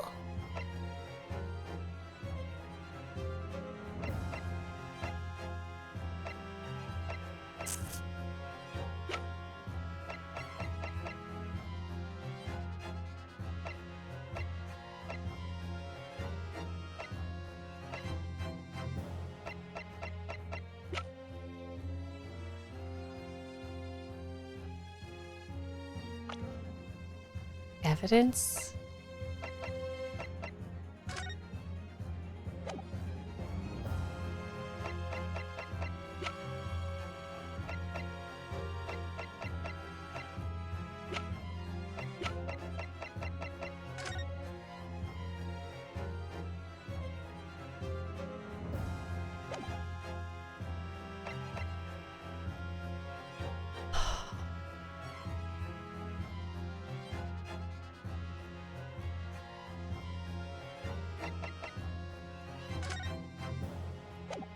Are we choosing a person? Hold on, I gotta save. I have no idea. Okay, let's look at like the stuff that we've been told so far. Let's take a look. Take a look, take a look.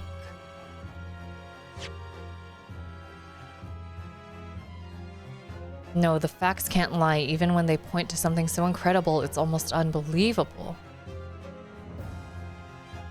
So it has to be Gregson himself, because that's crazy, right? Obviously, there's nothing to deliberate here. It was Inspector Gregson himself. This feels so wrong. There's no other explanation, since he was in possession of genuine Scotland Yard identification.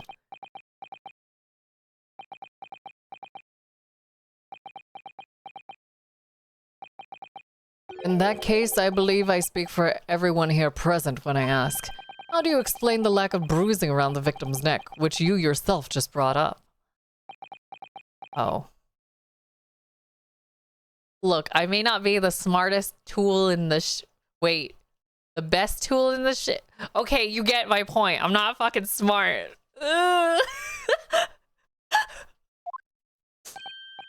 Yeah, that is the burning unresolved question, isn't it? You claim there's nothing to deliberate, Counsel. However, I would implore you give your answers a little more thought in the future. It's impossible I oversimplified that. It seems to me that there's a lack of bruising around the victim's neck is the hardest discrepancy to reconcile. Yes, I think I can see how to tackle this now. Oh shit, this is new. Wait. Yes, I think I see how to tackle this now. Though it seems incredible, I admit, the undeniable facts only point to one thing. Since no bruising can be seen on the victim's neck, the person who these two red-headed men took prisoner that day cannot have been Inspector Gregson. In other words, your whole argument up to now has been a waste of time. On the contrary, I haven't finished. What? There's no bruising on the victim's neck. So the question immediately posed next is, who exactly was this man in the park on Lime Street, found to be carrying Inspector Gregson's identification? See, that's alright. We tell the same story every time. Whoever this man was, the couple dragged him from a pillar to a post with the dog collar. Mon Dieu, Pepino. I was not so harsh as you say, huh? So who was that falso inspector, huh? Who was he? Clearly, the defense has had an idea about that. About the true identity of the man who these two imprisoned that night. I must ask the Counsel for the defense to elaborate post-haste. Who did the witness encounter in the park posing as Inspector Gregson? Wait, why is it... Wait, did we have to take a hit?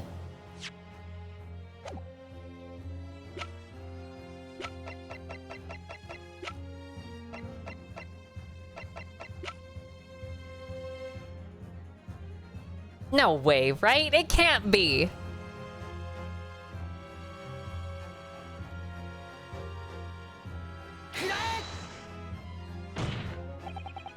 It's surely no secret. This is the idea. Okay, that's wrong.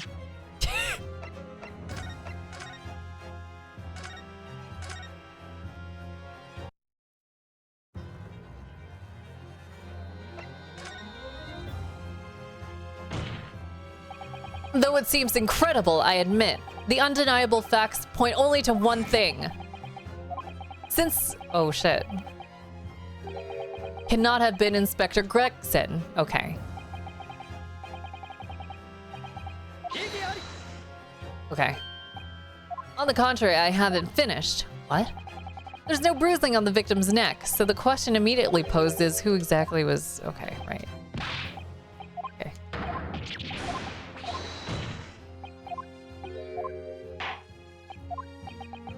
Okay. Wait. Let me save scum. I have a second guess, and it's fucking stupid. Because this guy gets into some dumbass shit all the fucking time. It's not! It wasn't him? Wait, then who the fuck was it?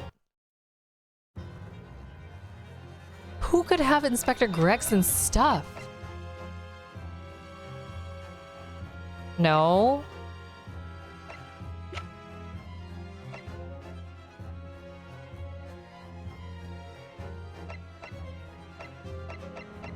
Oh shit! Look! Around his neck! Goodness me, isn't that... One of the witnesses who was in the stand in this very courtroom earlier today. A nameless man, whose only occupation appears to be peddling hearsay to passers-by. What on earth would a street seller be doing with the police inspector's identification papers? Witnesses, is this the man or not?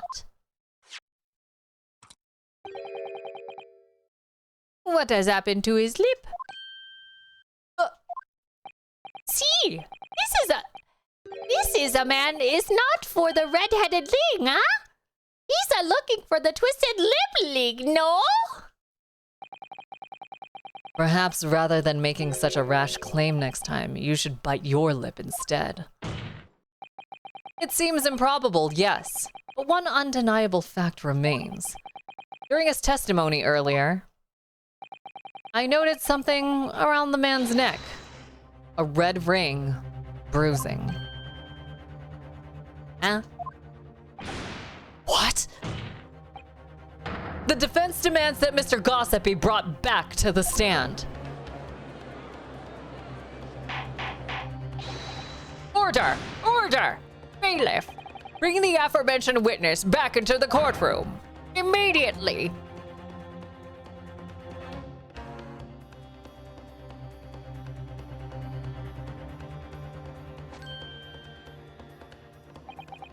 Well, I never. Never what? But you will find out what he nevers after another break. It's been 2 hours, so I'm gonna go ahead and take a smaller break this time. Take this time for yourselves, go get something to eat, go get something to drink, and I will see all of you back here for even more of the Great Ace Attorney coming at you on the channel. Also, shout outs to Mangoat and Ahoy for the repost today. Thank you so much. I appreciate it.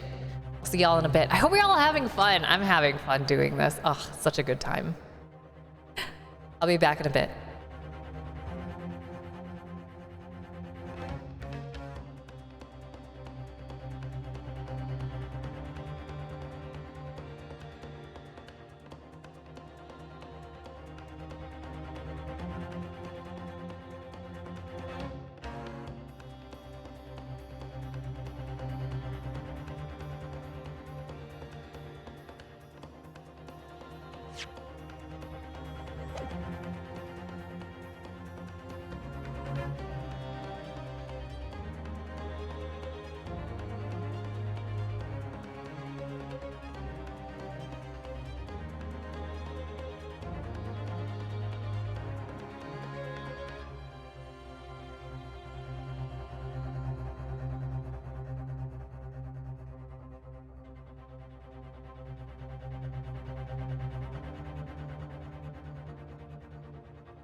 All right, and welcome back, ladies and gentlemen. Thank you so much for continuing to, grace me with your presence this evening. But now let's get back into it, shall we?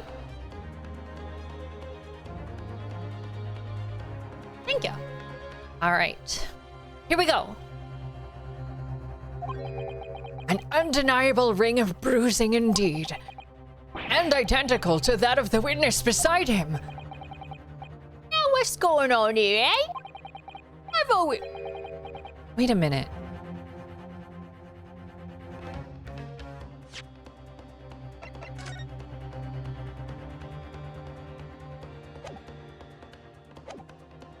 Nah, right? It can't be.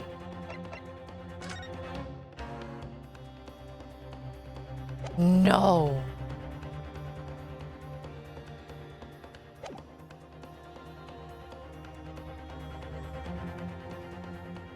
No way, dude. It can't be. We don't know this guy's actual name. No, but the hair color is different. Okay, never mind. False alarm. Unless it's dirt. Unless it do be dirt. Who the Venus?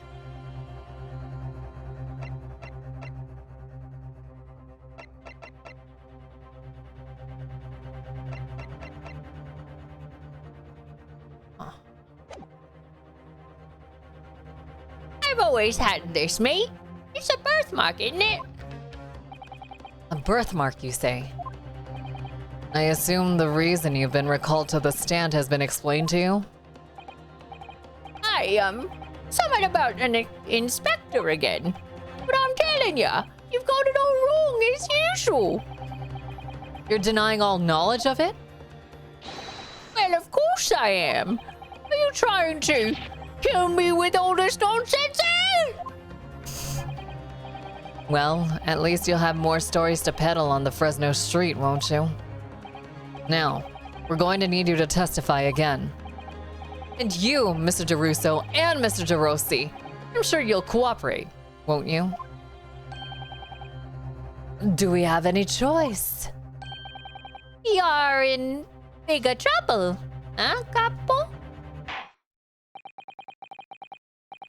That's quite enough dilatory chatter. Proceed with the testimony. Damn, dude.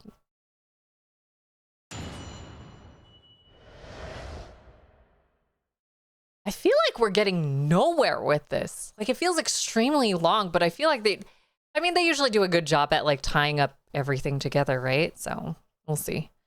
The inspector and the identification revisited. The man who claimed to be an inspector that day Was definitely not this man. He's right, see? You think we would forget these grand lips, huh? I never leave Fresno Street, all right? I've no interest in any red-headed league. I'm all alone in the world, me. I've no kinfolk or nothing. Why would I be involved in something like that? Just look at me, huh? Does it look like I could carry off a disguise with a face like this? It would certainly appear that we have the wrong man. What have I been telling you, huh? There is no need for this pointless testimony. Ugh. That's right. I'm just a simple peddler, remember? Fresno Street's all I know. How could I have come by a police inspector's identification book, eh? Well, yes, that's hard to explain, but... A brief cross-examination, I think, counsel. Very brief. Is there anyone in this courtroom who thinks I might be onto something? I stand steadfastly at your side as always, Mr. Naruhodo.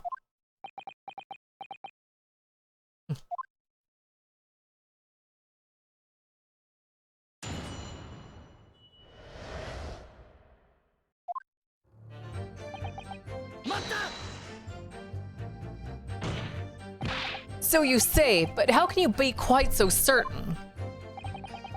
There is no need to hurt your hands on the desk, monsieur. Surely the reason is obvious, no? Because I have never seen lips like this. Nevertheless, there's a clear red mark around Mr. Gossip's neck.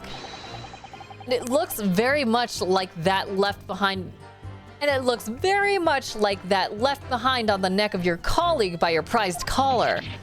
Mon Dieu, with your words, it is like you're trying to wring my neck. It does look very much like my neck, though, huh? It's kind of cute when he does that. I know it's not like the best thing to show off, but... No. This is a birthmark, lad. The biggest lips in London and a neck to die for. Aye, they broke the mold when they made me. Was the first time in my life.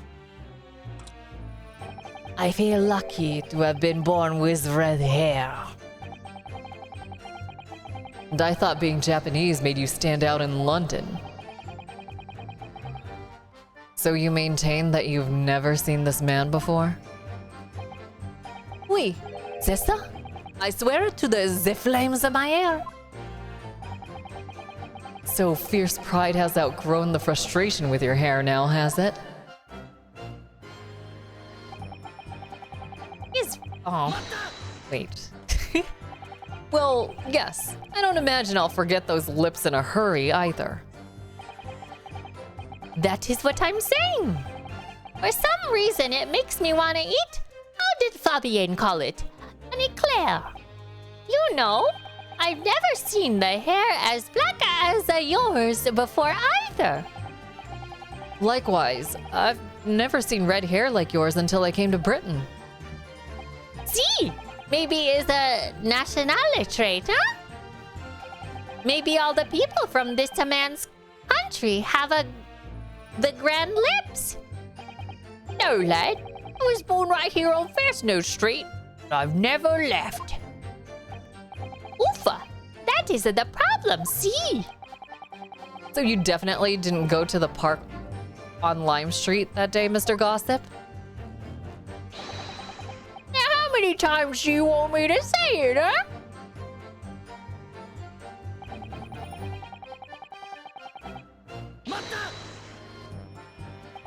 So, you'd heard of the Red-Headed League, had you? You don't get a name like Gossip for nothing, eh? It's my business to know what's going off in town. I sold that tasty tidbit to a fair few redheads that came past me.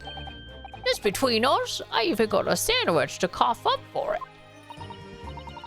Well, he does have a very red nose, if that counts. Who knows? But as you can see, my own hair's not got a hint of red in it. In any case, Fresno Street's my pet. You won't catch me siding off to some other part of town.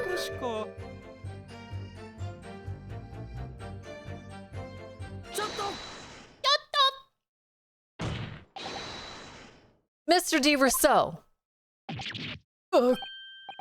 Oui. Can I help you? Did Mr. Gossip's word just now lead you to remember something relevant, perhaps? It was the other day when I was looking for a place near the park. A small house or something. To be the headquarters of your Red-Headed League, yes. I visited an housing agent on Lime Street, and there I saw him. This man was paying money to the agent. What? Mr. Gossip? With a housing agent? Oui. He had some kind of contract in his hand, and they were clearly discussing terms. Wait, no. You're mistaken, chum. I've never left Fresno Street. Me, like I said before. You've mistaken me for someone else. Someone with the same face. No, the couple was right. I remember it too. He was paying the man with the banknotes. With notes? Like I said, that wasn't me. I was curious why this man with the dirty clothes had so much money. So I looked at the name on the papers. And what name was written? Mr. Gossip? No, this man, he lies. He tells you that he has no name. But in fact, his name is Huge Bone. is better than Mr. Gossip, I think. See? Boon? Or was that bone?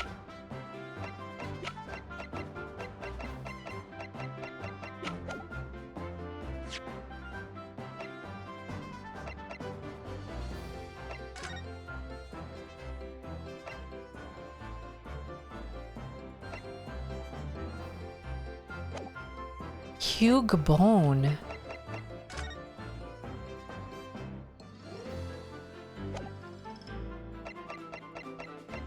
Or Hugh Boone? Maybe that was it. Hugh Boone. Maria Gory. Hugh Boone. Huge bone!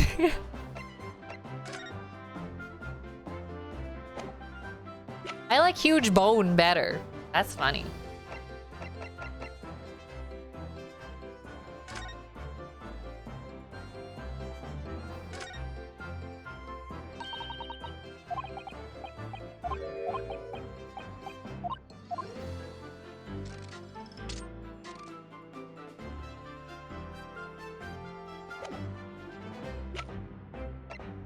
Huge bone!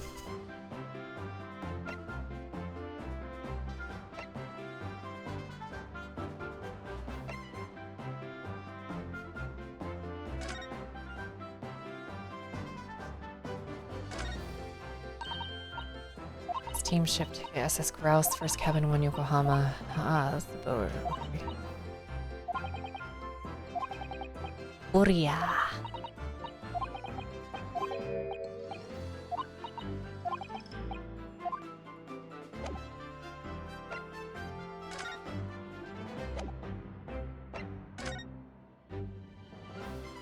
Why is that name relevant? I guess we'll figure it out as we continue. But in fact, his name is a Hugh Boone, huh? Is better than Mr. Gossip, I think. See? No!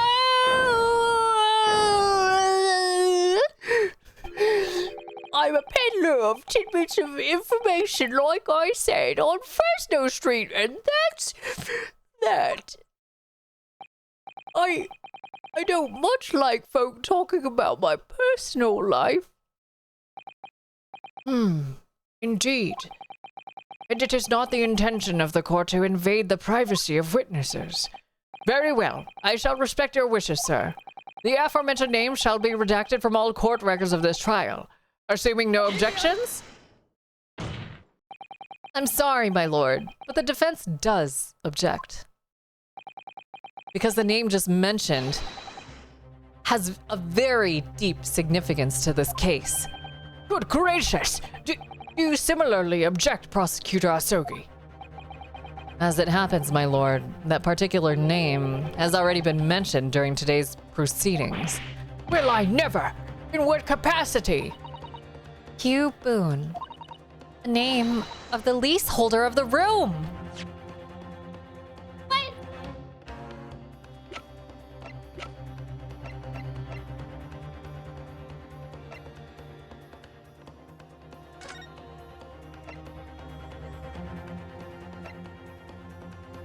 Okay.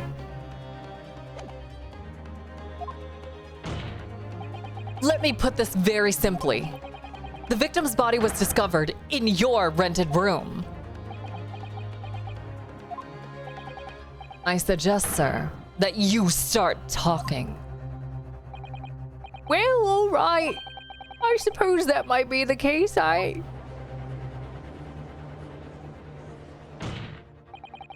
So your real name is Hugh Boone? Just between us, I don't like to blow me own trumpet, but there's no finer peddler of tidbits in town.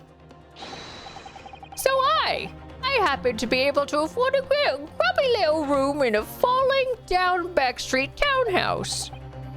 You do? And once every 6 months, I go and pay the rent to the agent on Lime Street. I remember now. There were 2 vulgar redheads in there last time.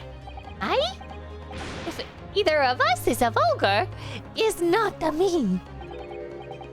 Think again, Peppino. Why didn't you bring this up before? It's like I told you already. I don't like talking about my personal life. I'm a tidbit peddler as far as everyone else is concerned. No fuss. You will update your testimony to include this most surprising revelation, Mr. Boone. If I must. The leaseholder Scotland Yard has been looking for since the body was discovered has been here under our noses all along.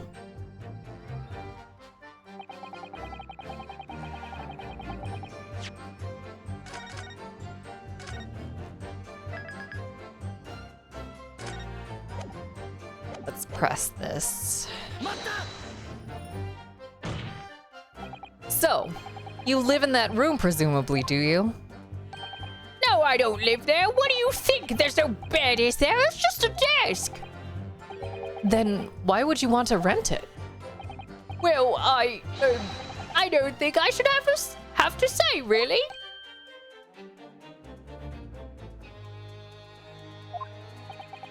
Then how about the notice board in there? Which was covered from top to bottom in confidential documents only the police should have access to. No, that board's not mine. The inspector must have brought it along. It's only the other bits and bobs that belong to me. The desk and the chair and that. People don't generally carry enormous notice boards around with them. The real question is, why was Inspector Gregson killed there, in your room? Well, obviously, I've not the faintest idea. I mean, it's causing me no end of bother, to be honest. It seems to me that Mr. Gossip... Sorry, Mr. Boone... would rather as little is known about his room as possible for some reason. Yes, it does come across that way, and more importantly, knowing that the scene of the crime is actually his room completely changes things. In particular, there's one part of his testimony that's really bothering me now. That's how I'm finally going to undo this man.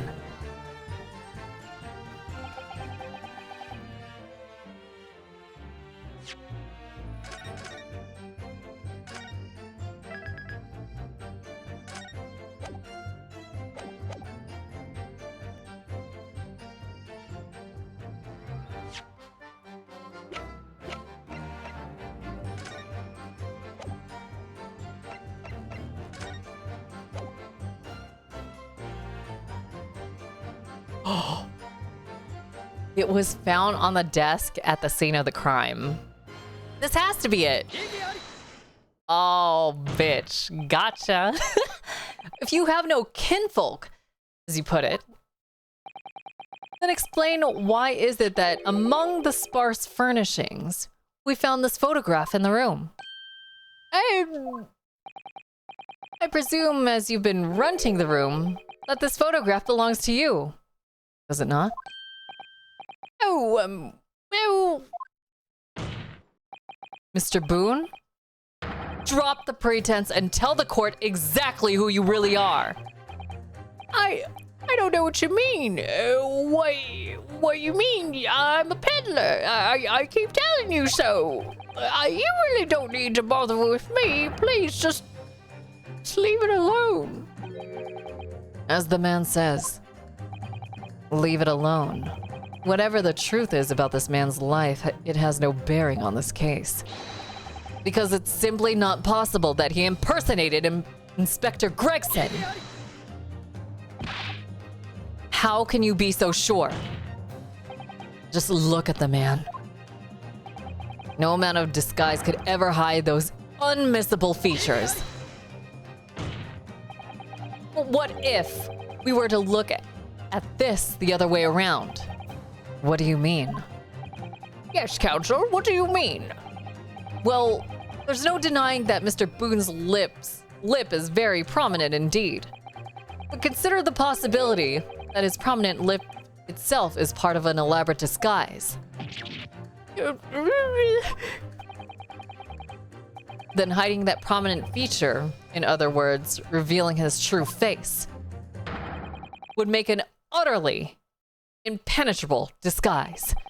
Wouldn't you agree, Mr. Hugh Boone? And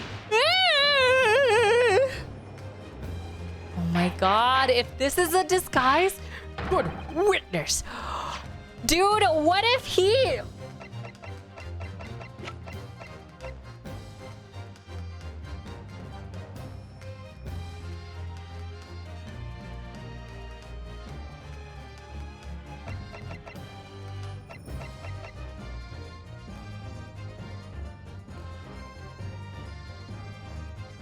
it doesn't explain the nose though.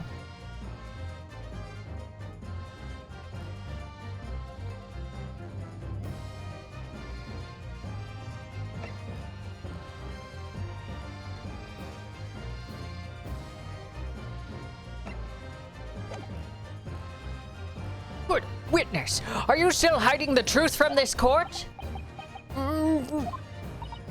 If that's a disguise, then underneath it, his true identity must be... Yes, that's right. There's only really one person he could really be. My lord, the defense believes it can reveal Mr. Boone's true identity to the court. No. Please, no. Very well then, counsel. What is the true identity of this peddler who goes simply by the name of Gossip on the street? Wait, let me just... I am revving it up. I can't lose because I saved. So I literally can't lose. It's none other than Baron Van Zeeks. That'd be crazy, but no, it's this motherfucker. It's not! Your real name is actually Mr. Vigil, isn't it? Mr. Daily Vigil. I don't recall that name, counsel. Who is this Mr. Vigil? The name I encountered yesterday, my lord. It has to do with a certain client of Mr. Herlock Sholmes. A young gentlewoman came to the detective, asking him to locate her missing husband. The woman in this photograph, in fact, is Mrs. Vigil.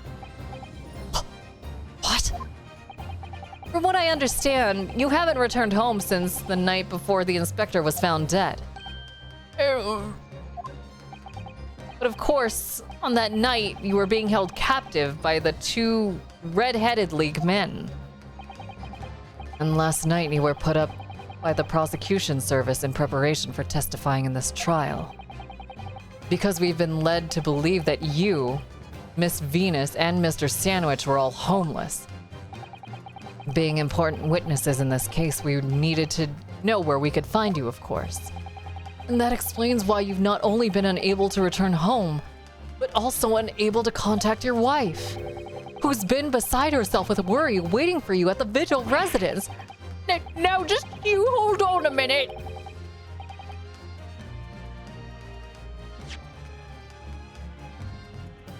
I don't have the first idea. What I'm talking about? Really? It's a simple enough matter to confirm my suspicions. All we have to do is pull off that disguise. No, please. Bailiff, bring soap, a sponge, and a wash bowl at once. Mr. DeRusso and Mr. DeRossi, you will restrain the witness. Oui, my lord. See, my lord. No! Stop! Get off! Please! Don't!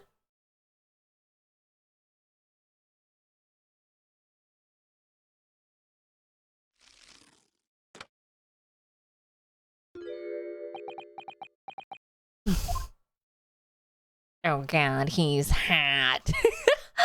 I love Ace Attorney, then you come to the right place. Since you are new here, just to make sure, please no backseating. And if I'm especially stuck somewhere, please don't shout out the answer because like eventually I'll get to it. So thank you and welcome. Thank you so much for allowing me to entertain you for the evening as long as I can. Hope you enjoy your stay. Well, we are now seeing your true features, I presume.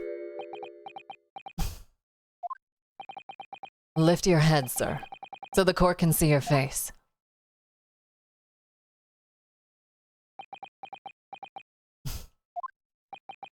It would appear that the defense counsel's assertion was entirely correct. This has all been a very elaborate deception. So, witnesses, tell the court. Have you seen this man before? I don't believe it, but... See? There is no question. This is the inspector we saw in the park. Extraordinary. Okay, so remember that one time we thought we weren't getting anywhere? We're getting somewhere. On the day of the Red-Headed League enrollment, the man claiming to be Inspector Gregson, who appeared before Mr. de Rousseau and Mr. de Rossi in the park, was you, disguised as the inspector. Or rather, was you posing as the inspector, no disguise at all.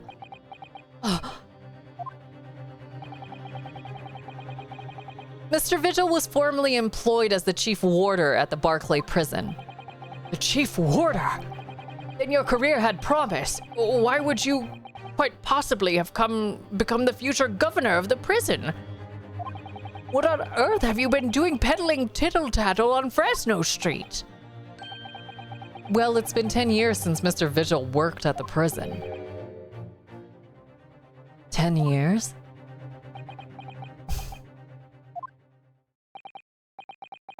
I'm really dreadfully sorry about all of this. Yes, it's true. I'm Daily Vigil. And you were the chief warder at Barclay Prison 10 years ago? So where did Mr. Hugh Boone come from? Boone is the other me. It's a name I invented. Well, evidently there is a great deal under the surface here. I'll explain everything. I'll tell you just how wretched my life has become.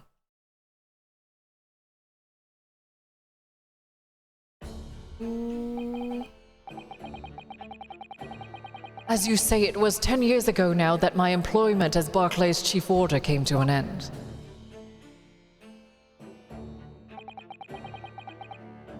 Having left the prison service, I searched for some new occupation by which to earn a wage.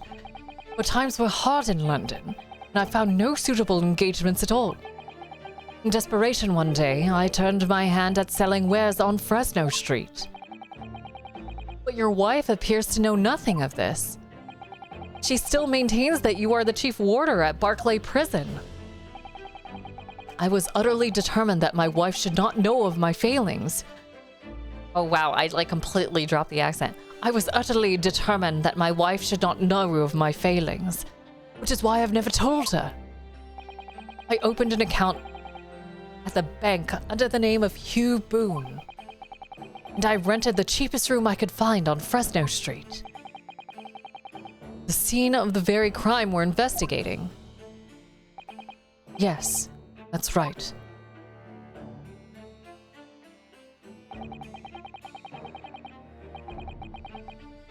A place from which I could emerge every morning at 8 as a squalid peddler and transform myself back every evening at 5 into a well-dressed man about town before returning home. That quickly became my daily routine. I was puzzled by the lack of furniture in the room. But that explains it. But why on earth didn't you just tell us in the first place? I have a wife, sir, and 2 sons. And without wishing to sound self-conceited, they regard me with some pride. I couldn't bring myself to disappoint them. So instead you decide to conceal your occupation from them? Yes. I've made such a terrible mess of everything. Still, one thing doesn't add up. No matter how many tidbits of information you could sell to passing gentlemen, even at 6 pence apiece, you couldn't hope to match the salary you must have had commanded as chief warder at the prison. Very true. You have kept your family in comfort despite 10 years of somewhat misbegotten employment.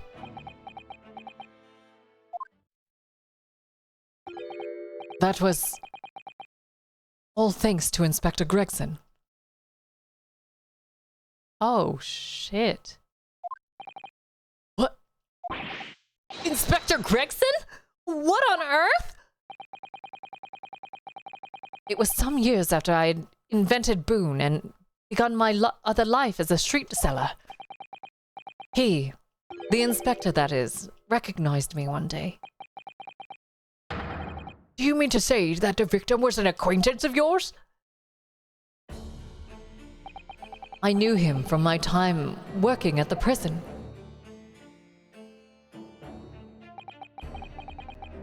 When he saw what I'd become, he was deeply troubled for me and my family.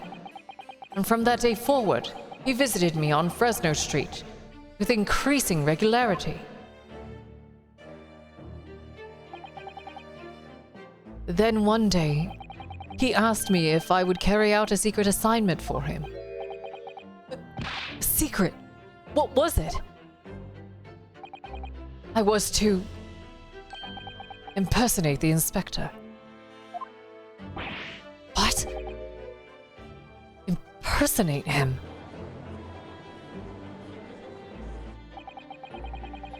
We always met in that little room so the inspector could brief me. Visit Orksy's tomorrow and take a statement from the proprietress. It was always something along those lines. Surveillance work, interviewing people. On those occasions, he would lend me his identification so people would believe who I was. My instructions were to make an impression, to let people know that Inspector Gregson had been at work. And for those services, he compensated me financially. So what if they meant to actually kill Mr. Vigil instead of Gregson? Couldn't that have been entirely possible?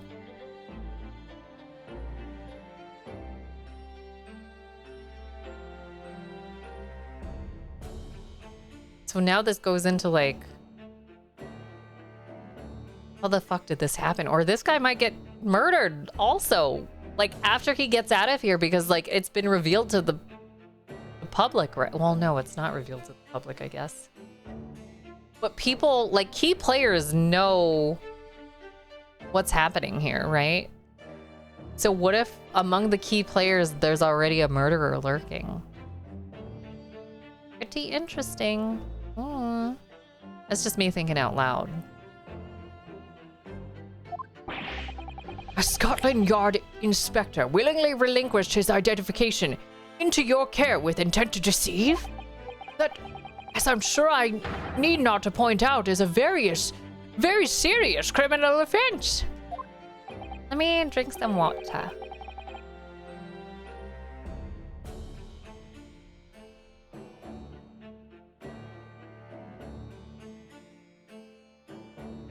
Wait a minute. I kind of want to check something. 1 second.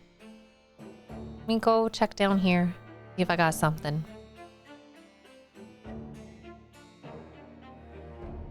Maybe I can have a beverage. A beverage of some sort. Yeah. Yeah.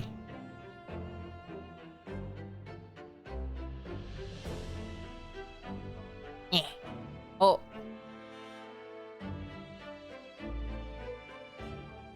There we go.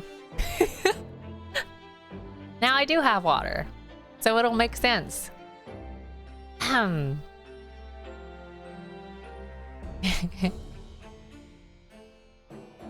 But why? What was the point of you impersonating him? I truthfully do not know. All I can say is that the inspector warned me on numerous occasions.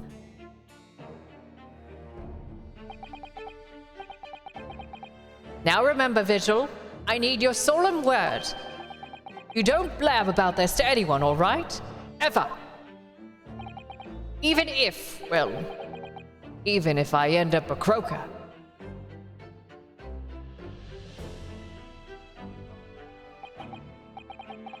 In time, he started to bring papers with him to the room as well. It became something of a second office for him.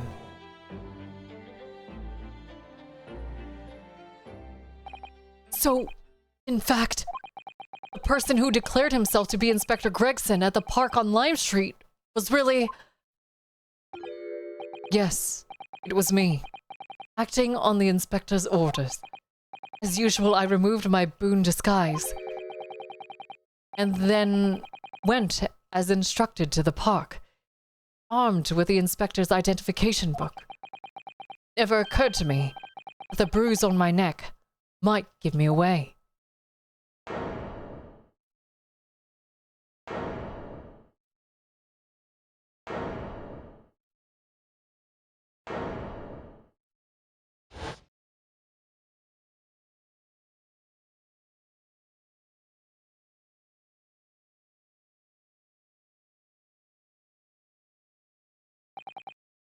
Well,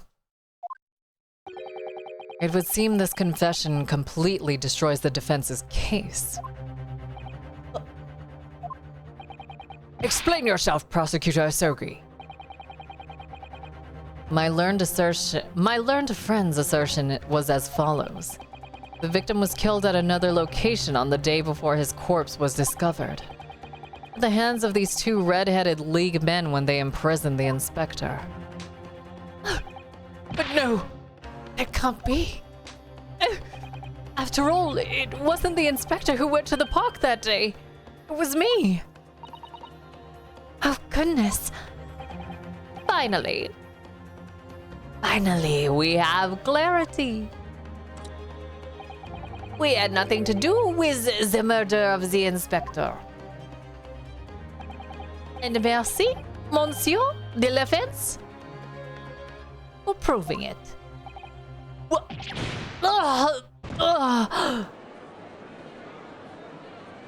Shit.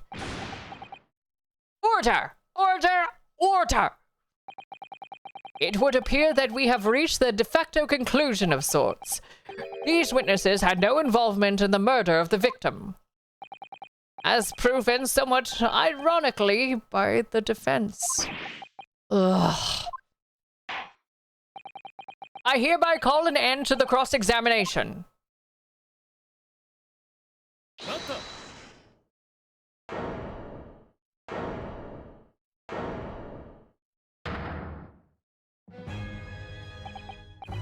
Pardon me, my lord, but with your permission, I would like to pose one further question to the witness. Cosma? What question, counsel? It concerns the events of 10 years ago. I believe you would have been present at a very significant execution that was carried out at the time. 10 years ago.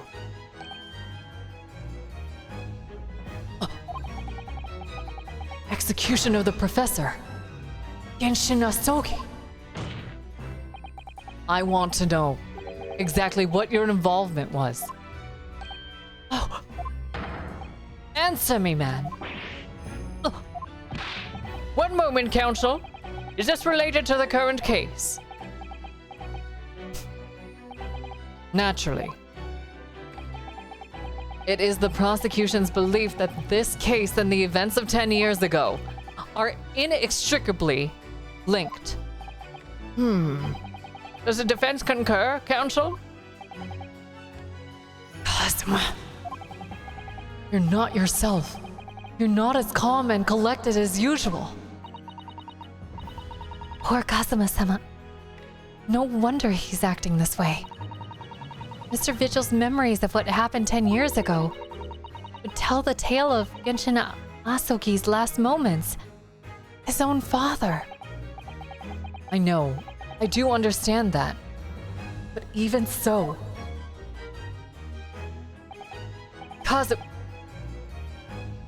Prosecutor Asogi. Do you genuinely believe that this question requires an answer in order to learn the truth behind Inspector Gregson's death? I need you to trust me. Please.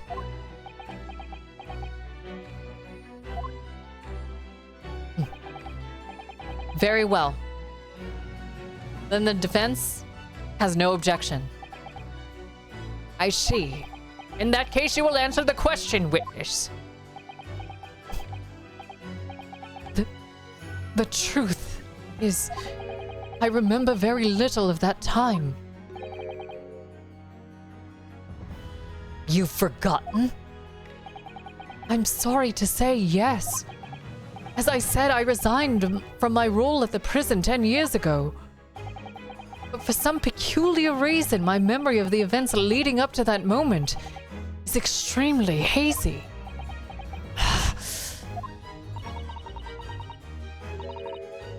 Does that not strike you as strange, Mr. Naruhodo? Sorry? Well, 10 years is a long time. But to have forgotten the reason why he left such an important job.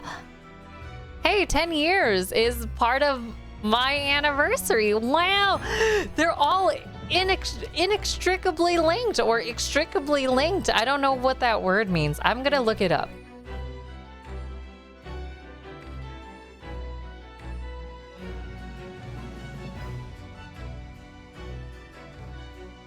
Yeah, inextricably linked. What crazy timing, right? Oh, it's like I planned this, but honestly, I did not.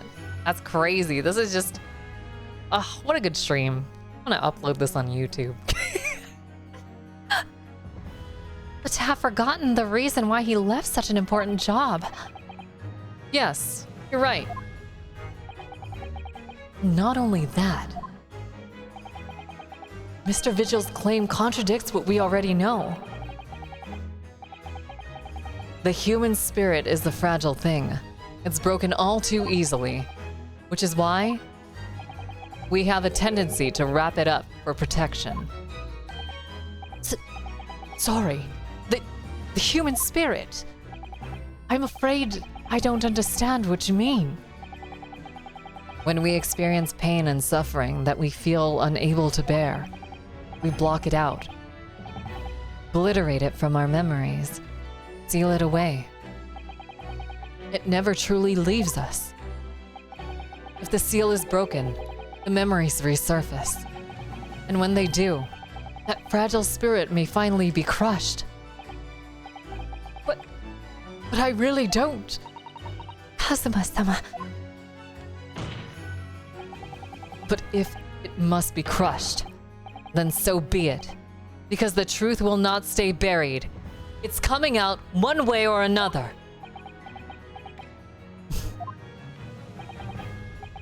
Right. Now I understand. It's clear what his intentions are. He means to expose the truth at any cost.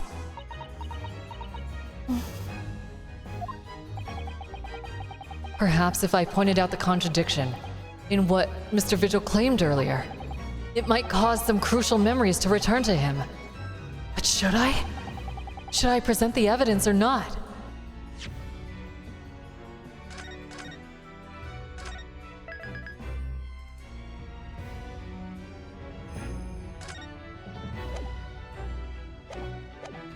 Chat, I'm gonna leave this one up to you.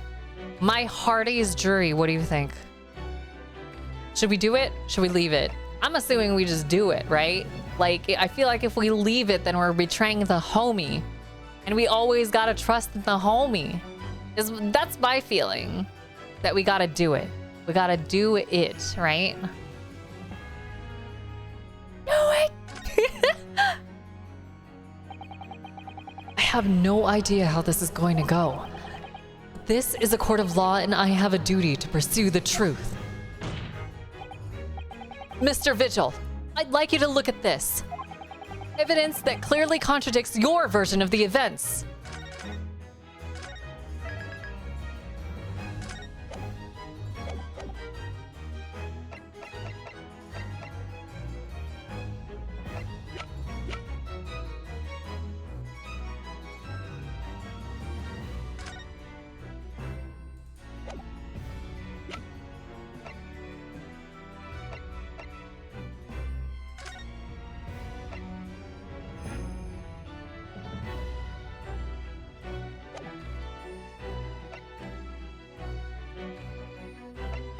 Contradicts.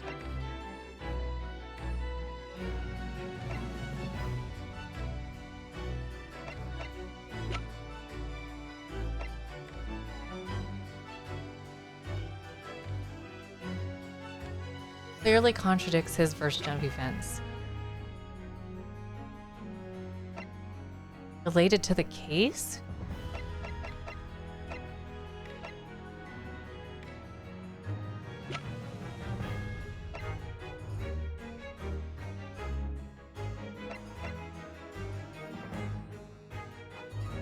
Shot at close range. Body of Inspector Gregson was found. Okay, let's look at the chat history real quick. Perhaps if I pointed out the contradiction in what Mr. Vigil claimed earlier. What did he claim? What did he claim?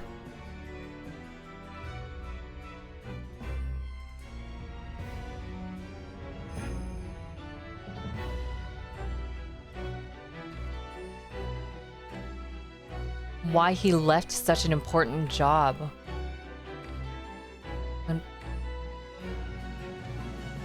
Does that not strike you as strange? Sorry, well, 10 years is a long time, but to have forgotten why he left such an important job. Okay, so we need to find the reason why he left.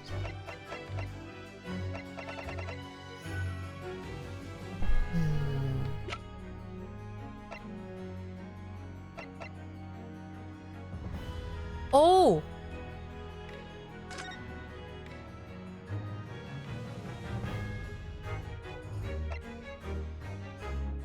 Convict just prior to his conviction details. Oh, duh. It's clearly this. Just a few moments ago, you made the following statement. I resigned from my role at the prison 10 years ago. Well, yes. In other words, you claim to have left the post of chief warder of your own volition. Well, yes, of course. Why? Tell me. Do you remember seeing this document before? No. No, I don't. This is a dismissal notice ordering the immediate termination of a prison staff member's employment. A dismissal notice? And the name on the notice is yours, Mr. Vigil. What? What? It's mine? So you didn't resign from the prison service at all? For some reason, you were dismissed as chief warder from Barclay. No, there's been some mistake. I'm sure I tendered my resignation. The dismissal notice is nonsense. Isn't it? If you were forcibly dismissed, there must have been a good reason. Clearly, you did something. Mr. Vigil, it's time to break the seal and have you remember. Ugh. According to the few remaining records, the final execution that you supervised was on 17th June 10 years ago. And on that day, something very serious took place at Barclay Prison. 17th June? Was that the professor's execution? Professor. As you were the chief warder at the time, it stands to reason that you would have been present throughout the proceedings. It does sound familiar.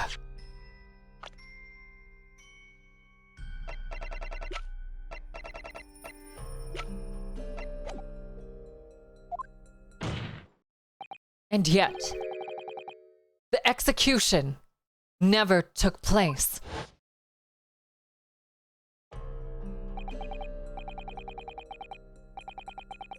The convict. Oh shit. Oh no! Shit. I pressed the wrong button. The convict, ostensibly executed earlier that day, later re-emerged from his grave. The convict came back to life? In the cemetery of the middle of the night, there was a witness. However, the witness claims that that a moment after he saw the convict clambering out of his grave, a gunshot rang out from over his shoulder, and the bullet pierced the professor's chest, killing him instantly.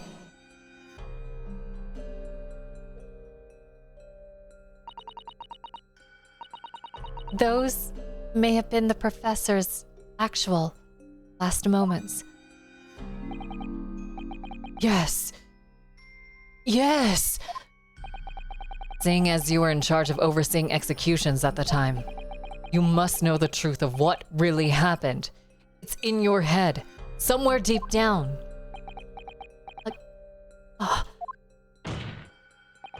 Well, Chief Warder, Daily Vigil, I know there are memories in your head that can explain what happened on 17th June, 10 years ago. And now it's time for you to drag them up.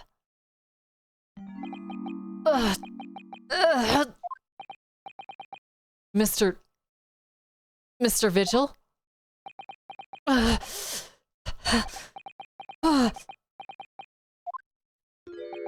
Yes, the whole prison. It was complete chaos. The prisoner escaped. He was killed in the cemetery. Shocking news ripped through Barclay like a hurricane. What? What?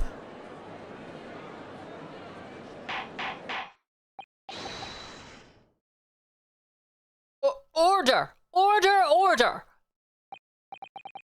Do you mean to say, Mr. Vigil, that your memories of the time have returned? My head, it's like some floodgates have been opened. The images, the screams. Oh my goodness. The papers. There were reports, articles about a man who'd seen a ghost. Yes. Enoch Drebber. But surely those reports were exaggerated. There were traces at the scene. Traces of what? In Lowgate Cemetery. At plot number 139. Blood. Lots of blood. That's where the man was buried, of course. Obviously, something terrible had happened there. The depths of conspiracy and depravity from which this tale is emerging are quite staggering. I've reviewed the police reports from that time extensively. A thorough investigation was conducted by Scotland Yard to ascertain how the convict managed to escape in the first place. And the conclusion reached by the investigating team was that a member of the prison staff must have been involved. Are you suggesting that a prison warder abetted the man's bid for freedom? Yes. Yes, and I was suspected of doing it, using that mass murderer's execution as a way to help him escape. You did what? I remember now. The horror of it all is coming back to me. One evening, a few days after the execution, some detectives came to the prison. I was called to the governor's office at the top of the watchtower.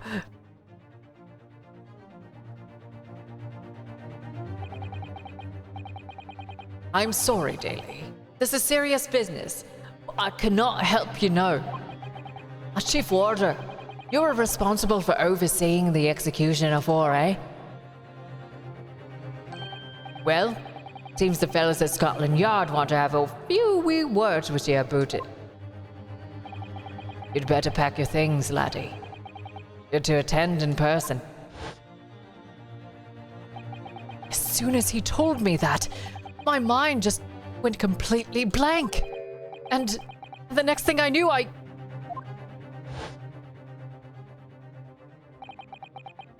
The professor, the most hated killer in our country's history. And I let him escape. I'm finished. My life is over.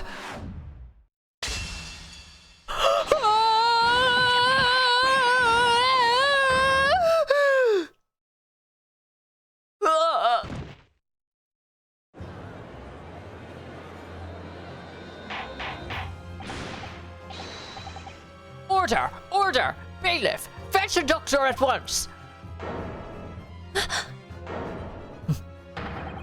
Court is adjourned for today with immediate effect. ミテルモン氏は意識を失い、その日の審理は中断された。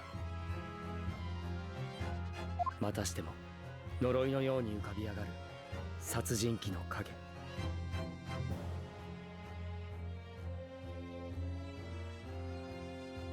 バンジークス卿、ミテルモン氏、アソーギ、そしてグレグソン刑事。彼らを縛り付ける重い鎖は過去からの闇を引きずっている。そこに光をもたらす奇跡はもうそこまで迫っていた。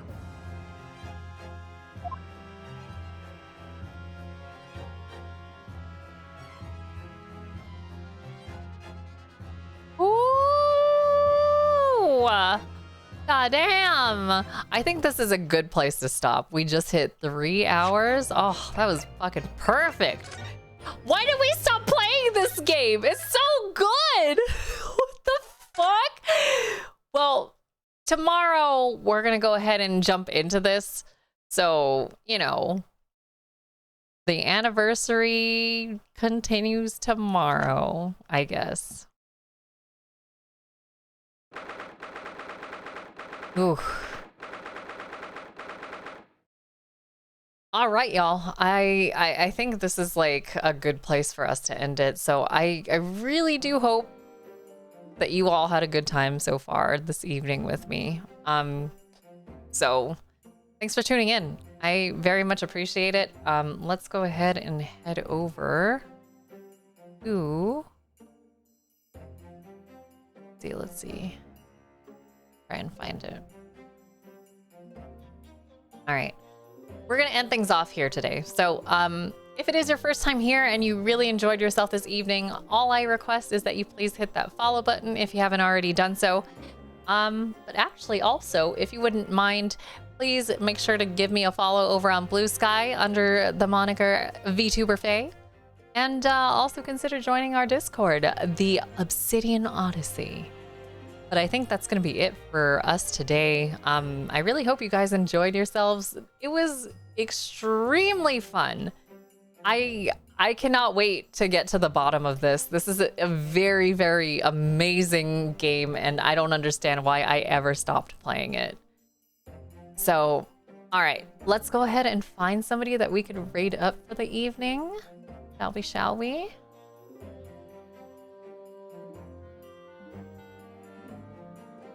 Ooh, actually, Freakmast is playing this like really, really crazy game, and I believe, what's it called? It was recently Freakmasta's birthday, so let's go ahead and continue celebrating but in another way. So let's go over and head over to Freakmaster's channel. I hope you all had a good one with me this evening, and if you didn't know it already, my name is Faye, and I'm truly hoping that once again, I'll see you another day. Thank you so much. Take care, and I'll see you again soon. Thank you so much for tuning in. I love you all so much. Bye. I'll see you tomorrow. We're going to continue this. It's going to be great. We're going to have such a good time. Oh my God, I love this game. Why did I stop? Enjoy yourselves over at Freakmaster's channel. Bye.